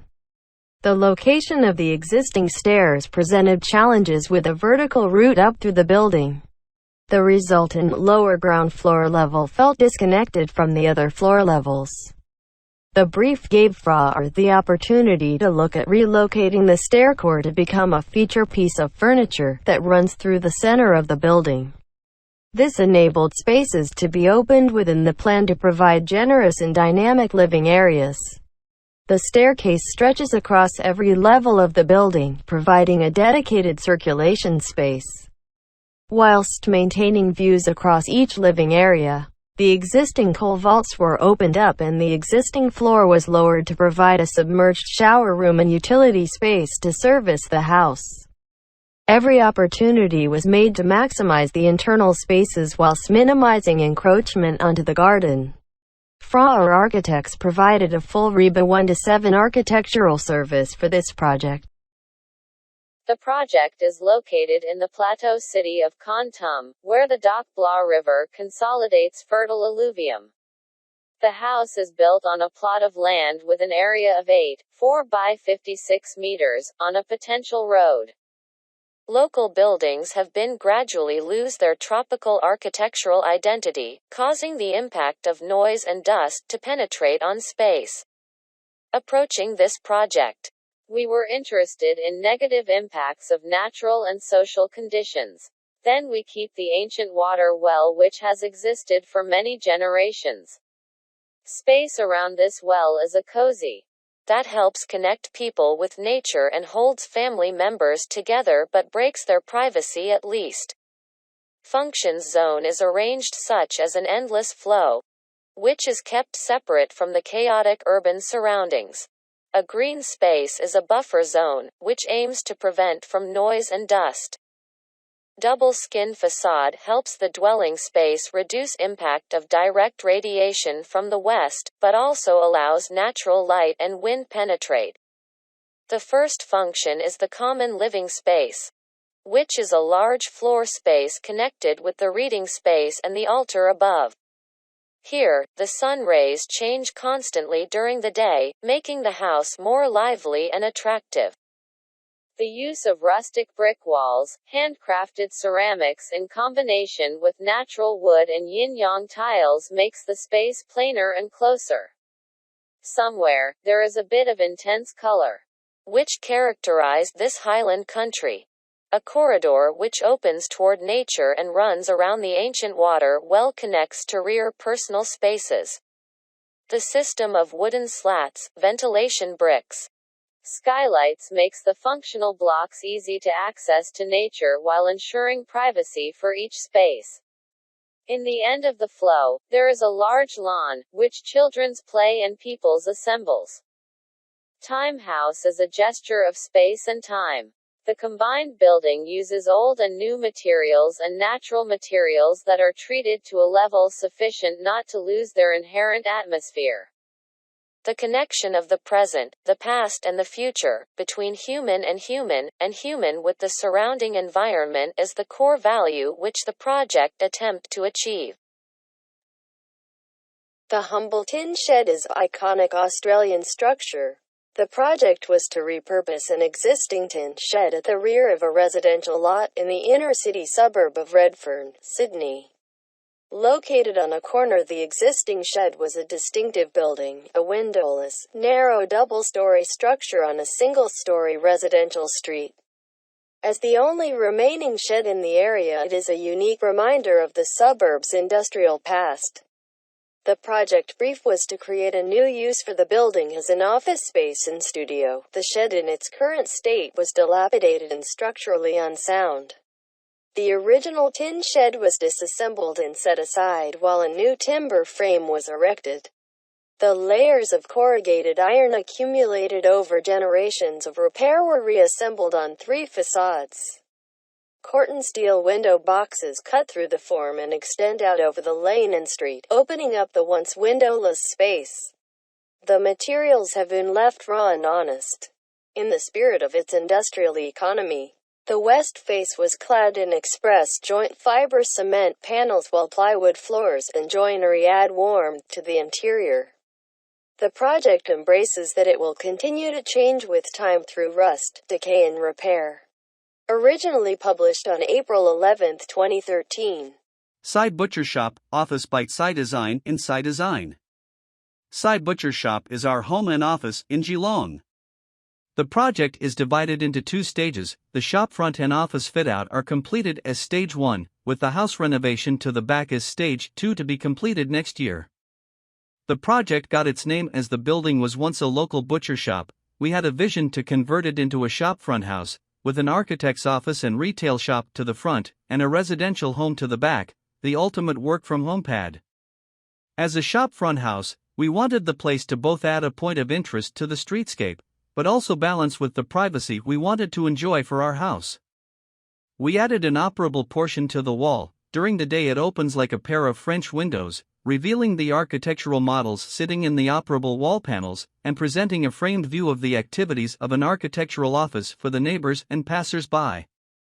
During the night the window panel is closed, creating a shopfront display, showing off our furniture pieces and potentially local artists' paintings on the wall, all the while keeping the privacy of the house. Inside the office the material palette is kept simple and honest. The wall is partially lined with whitewash plywood paneling, exposing the rest, showing the paints, imperfections, and cracks. We salvaged materials from the demolition to make the columns and framings. We decided to expose them all and feel fitting as an architectural office to present the beauty of construction materials. The project is completed as a DIY project via our colleague, Paul Boats, who worked for 8 years as a builder after graduating from architecture. Stage 2, there are many site constraints with this landlocked site. Small footprint and inaccessibility to sunlight are the 2 main problems. With a little over 100 square meters site area to create separate office and house will result in 2 unsatisfying small spaces. We have a vision for the project to be both a house and an architectural office. During the day, the house opens up as a real lived-in display home for clients to walk through, and with the office in the front, client meetings can happen in the living room over TV screens. Staff have access to the full-size kitchen for lunch, and can use the shop front or up in the greenhouse loft space. At night the operable wall closes, and the whole space becomes private residential. Even the occasional midnight overtime can happen while one is wearing PJs. We like the idea of working with existing building stocks, as the layering of the different uses and functions through the life cycle of the building creates interesting dynamics and conversation starters, as it tells the story and history of the neighborhood, and importantly it minimizes the creation of additional construction waste, which typically go with each demolition before a new build. Watch out for Stage 2. House with No Name by HW Studio. A strong religious calling and a robbery are the circumstances that gave rise to the guiding decisions of this project. The future inhabitants of this house narrated, during the design process, how they had been victims of a robbery inside their home while they were away. This situation made them feel exposed and very vulnerable, considering that the neighborhood is known for the constant increase in crime rates. However, their roots are deep and strongly attached to the land, so they refused to leave the place where they had made their life. For this reason, they were looking for a very discreet, austere project without ostentatious ornaments, with high walls, and without windows facing the outside. It is understood then, that this would be the way in which architecture could restore their loss of sense of security. These understandable requests were combined with the strong religious calling that was discovered during the design process. When we opened the main door of their house, it was a big surprise to discover the huge amount of Christs, virgins, angels, religious objects, and Baroque decorations that filled the space. To our surprise, they were looking for the opposite, a cold and even sterile minimalism that was sometimes difficult to digest even for us. In a way, they wanted to get rid of all that, but we felt that the house should evoke a certain religious spirit. This would be done through shapes that reminded them of those sacred spaces that made them feel protected and safe both physically and spiritually. Conventional architecture gave us a good guide to solving this commission. The house, like a convent, is organized around a sequence of courtyards. Each courtyard is accompanied by a space covered by a barrel vault that blurs the boundaries of the roof, softens the light, and nods to the Cathedral of Morelia and the numerous Baroque churches near the site of the house. The house reminds us of the arcades under which pilgrims and travelers were covered around the courtyard of the San Agustin convent, sown with orange trees to feed and give drink. Thus, the architecture in this case seeks to provide a solution to the unpleasant circumstance they experienced, helped by a deep-rooted faith that is reinforced by legible forms, light, and space. Under the Willow Tree House, by Object Architekten. The first idea was to renovate their previous home. But it just so happened that a week after their first meeting at our office, our customers were able to buy the home of their dreams, old holiday home at the highest point of the village, in the midst of the countryside. Apart from the phenomenal views, the plot has an extra asset, a beautiful weeping willow. The structure of the old house from 1904 was maintained as much as possible, in order to preserve the character of the facade. The traditional Flemish rear extension was replaced by a new structure, fitting into its casing as if it were lipstick. The new volume was clad with black tiles, both on the facade and on the roof, which blends in nicely with the original brickwork. The design also took into account the client's wishes, namely 4 bedrooms, a studio for the owner, who is a professional ceramist, an open-plan living kitchen, and the connection between the garden and house. In the choice of materials, the ecological aspect was extremely important. Together with the contractor PUR Bowen and Giant Projects, among others, all the options were discussed and balanced. From the many bioecological possibilities, the choice fell on hemplime as insulation material in the walls and on cellulose flakes as roof insulation. Inside, the walls are finished with loam plaster and, for the bathroom, a water-repellent lime plaster, Tadelact, was chosen. The load-bearing floors are made of wood that remains visible, and the kitchen is made of block boards with doors made of formwork material. These choices contribute to a warm feel and a healthy indoor climate. The exterior joinery, installed by Mondian from Zonhof, is made in Austria. On the outside, the windows were given an aluminum finish in a deep black color to match the chosen cladding. On the inside, they were given a wooden finish, which in turn matches the clay plaster. triple glazing, a heat pump with a borehole heat exchanger, and a Type D ventilation system with heat recovery must ensure maximum climate efficiency in the house. The 4,500 square meters plot on which the house was built was not paved over unnecessarily. The parking spaces, for example, are finished with a gravel lawn, and the steps to the front door and the studio appear to be floating over the bee-friendly front garden. The rest of the garden has been kept natural and will evolve together with the family. In the meantime, the client has already installed an outdoor bath and the garden has been given a fruit-picking maze. The result is an ecological house in which the residents can live and work in a beautiful, green setting, thanks to the large windows, and in which, when the weather is good, you can imagine yourself in Provence. Union Street House by Prior Barraclough. The Union Street House is an extension to the rear of a single-fronted, fully attached workers' cottage in Northcote. It was designed for a couple entering retirement who were downsizing and wanted to move closer to the city. The extension contains a kitchen, dining, and living area on the ground floor and a study on a first-floor mezzanine.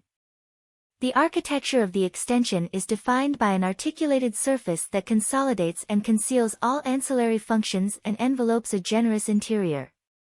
Conceived as a responsive medium, the surface shrink wraps a staircase, entertainment unit, kitchen, and wet areas, using a simple and precise set of folds. In so doing, it functions not only as an infrastructural armature but also as a circulatory and generative element, directing internal movement, defining zones within the interior, and framing views of the backyard and sky. In addition to reconciling internal pressures and functional considerations, the surface also responds to the external environment, tilting down towards the backyard to drain rainwater into an underground tank and accommodate a large array of solar tiles. Internally, the inclined ceiling works in parallel with the organization of the plan, offering spatial definition to an otherwise open volume. The low portion of the ceiling aligns with the widest part of the plan to create an intimate and subdued living space, whereas the dining, kitchen, and study are progressively more animated as the plan narrows and the ceiling approaches its dramatic high point. The singular materiality of the surface, lined in Australian hardwood, is articulated by a strict and consistent grid of express joints, which through their repetition conceal all operability to provide a sense of intrigue and surprise as the surface is unfolded to reveal its underlying functions. To emphasize the programmatic shift, secondary spaces are lined in materials that provide a stark counterpoint to the texture and detail of the timber, such as stainless steel in the kitchen and glazed mosaic tiles in wet areas. The architecture of this project is carefully calibrated to synthesize a range of competing considerations into a singular, coherent form. The result is both functional and gestural, providing a high degree of amenity as well as spatial drama and intrigue. Virgin Vineyard House by Llamas Architecture. Situated between an old logging road and a working hillside vineyard, the Virgin Vineyard House derives its name from a farm whose ruins once stood above the site. The client was interested in building a new residence on the land, with minimal disturbance to the vineyard, that would capture views overlooking Lake Massawippi in Quebec's eastern townships. The new building will house the client and provide the ability for her to age in place, as well as to accommodate her daughter's growing family. The design of the project draws inspiration from the prevalence of fieldstone walls in the local agricultural landscape. Gathered stone starred as a landscape feature separating the house from the road, ultimately comprising the north wall of the building. The architectural element is a secondary feature clipped onto this stone wall, sheltering the living spaces from the road and the northerly winds, and discreetly tucking them into the hillside. The length of the wall enacts the sequence throughout the house, punctuated as it is by compositional events of the window, chimney, entry, and courtyard. The south side of this long linear residence is open to lake and vineyard views under a large protective overhang.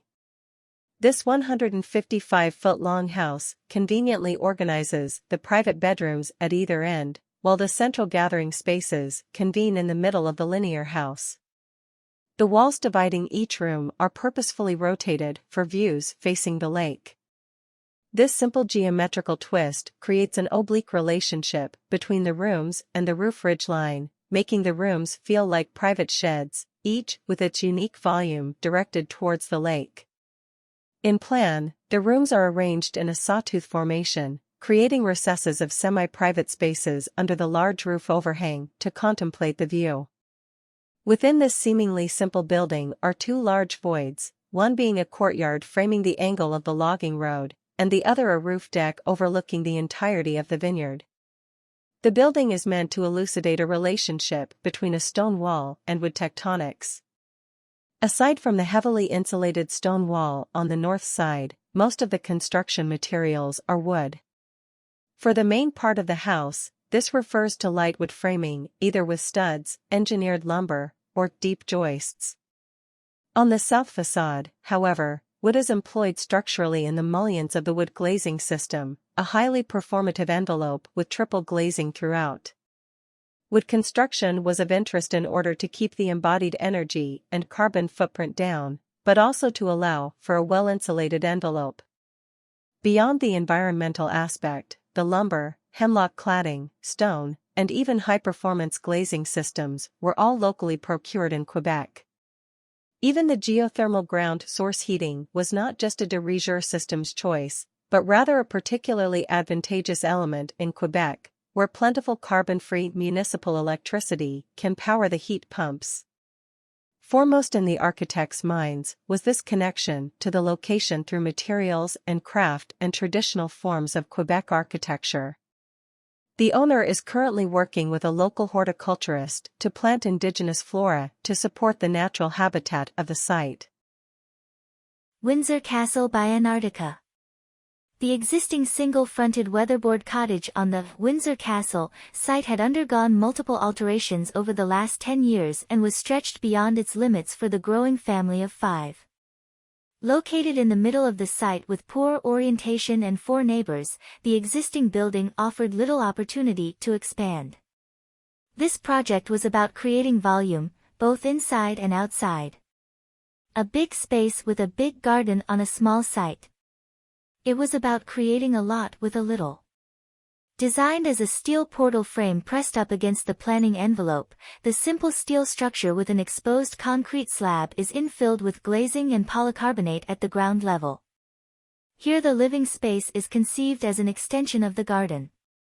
A large greenhouse filled with plants and loose furniture, this narrow space is enlarged by the expansive sky and tree canopy views along the north and west facades as well as the presence of a large double-height void space in the center.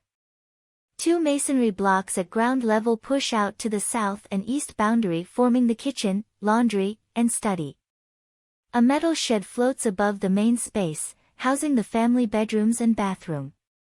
The upper story sitting within the stretched roof space is punctuated with dormer extrusions for the glazing and the staircase. A large circular window fills the front facade, capturing the street views like a giant eyeball or the lens of a large camera. Set deep back from the street in a dense canopy of existing foliage, this house has opened up the streetscape and allows the occupants to form a stronger connection with the community and neighborhood that were so important to them. Human population is increasing by almost 2% a year. The need for shelter to develop our daily activities ends in a built environment. This must give good living conditions, like comfortable space, natural light, acoustics, etc. But the built environment also starts a dialogue with the preceding one, the natural environment, which must be sustainable. So in my point of view, architecture faces 2 main human challenges. First, decreasing its impact over nature's equilibrium, and second, building many square meters of good quality for an actual and coming population. I am right now as an architect, in this second challenge, trying to develop prefab systems with good, true, beauty design.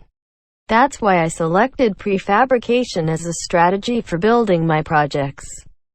But also during the design process too. The hypothesis is that if you create a prefabricated system which has a good architectural design, then you can reproduce this quality as much as you need it within the laws of short, long production series.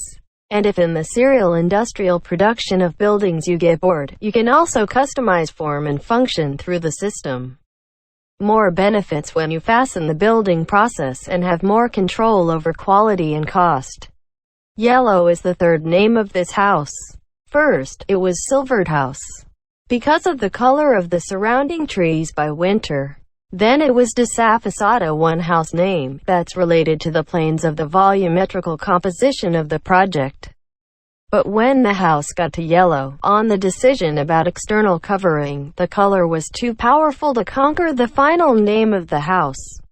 In this project, the prefabricated system is not only used in the construction aspect of the house but also in the way the house is designed. So at the beginning, I choose a slab panel as the dimensional unit in the plan. This panel can be 122 by 244 centimeters, 4 by 8 feet, 122 by 366 centimeters, or 122 by 488 centimeters. Then I transform that slabs to a volume by adding modular walls, 244 centimeters tall, and roof. The result, I've called it spatial module, that is a space defined by 2 walls and 2 slabs. Afterward, I adjust room dimension needs to what's similar in SLP spatial modules. So the multiplication of these modules creates each room or programmatic modules. At the end of the conceptual design, I order all the programmatic modules by some layout. And there's a resulting space and form. Z House by Tololo Ugarte. La Casa Z is a weekend retreat located in the coastal resort of Zapalar, facing the Chilean Pacific Ocean, 150 kilometers from Santiago.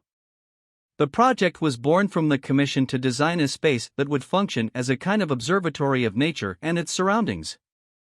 To achieve this, the first driving idea was to semi-bury the house, in such a way that the vegetation would dialogue with the house on the same scale and allow those who inhabit it to feel immersed in the landscape. Likewise, the project sought to generate a result that expressed a certain ambiguity between what is inside and outside the house, achieved through the play and alternation between elements of large openings and closures towards the garden. In this way, the main access is proposed as a space of total transparency that allows you to cross the house with your eyes, and that, together with a water mirror, generates the sensation that the sea reaches the entrance door. The interior views open up to both the sea and the hills in a double-span scheme that, through an extended central circulation, is distributed to the rooms located on both sides. In turn, there are 2 concrete elements, chimney and access wall, that configure the morphology and distribution of the rooms, while functioning as a visual anchor of the project with the terrain. The work is proposed as a flexible and adjustable space depending on the use and number of guests who inhabit it. This quality is possible through a series of enclosures and movable doors that allow the line between public and private to be blurred. In this way, the master bedroom can open to the living room through 2 sliding doors that hide inside the chimney. It is also possible to divide the house into 2, generating clusters of independent rooms. The materiality of the project is composed of 2 large concrete blocks that inspire a strongly brutalist gesture that, in contrast to the lightness of the wooden and glass enclosures, manage to stand out and be clearly understood as the main axes of the project. Casa Zarawan is a holiday house located in a small town of Michoacán called Zarawan. From the heights of the hills, the project rests amongst the site's vegetation. The lake of Zarawan is to the west, directing all the project's views towards it. The main goal of Casa Zarawan's design was to recreate and reinterpret the Mexican cabin, not only by retaking volumetric aspects but also in vernacular constructive techniques. We made coatings on interiors and facade walls with site's clay soils named Chiranda and Topier. The arrangement of the stone in the masonry walls of Casa Zarawan was inspired by the stone fences that delimit the land in the towns that we see throughout the state. The 2-way inclined concrete slabs cover the interior spaces and extend outward to create shelters also on the outside. The house is divided into 4 cabins. The largest contains the social program. living and dining room, the copper kitchen, a stairway to a lookout in the rooftop and a cellar area in its basement. The other 3 cabins house the private program in its first and attic's plants. All 3 of them are connected through hallways on the ground floor and small bridges in the attic's plant. 2 of the private cabins have a basement floor with a lake view, a bar and a gym with jacuzzi. The 3 cabins are disarticulated from the main cabin to create a central courtyard, an important meeting point in the project. The decision to divide the program into different volumes is taken from the search to create interior, exterior walks throughout the site in any direction you take in Casa V. One of the routes is the back passage of the private cabins, where the water fonts and rocks dialogue with the concrete roofs that fly to the limit of the masonry walls. Santa Clara del Cobre is located a few kilometers from Zerwin, and we were fortunate to work with copper artisans to fully line the kitchen and create pieces such as bathtubs and bathroom sinks. At the sunset, the copper kitchen becomes a large amber lamp that illuminates the meetings and gathering in the main cabin.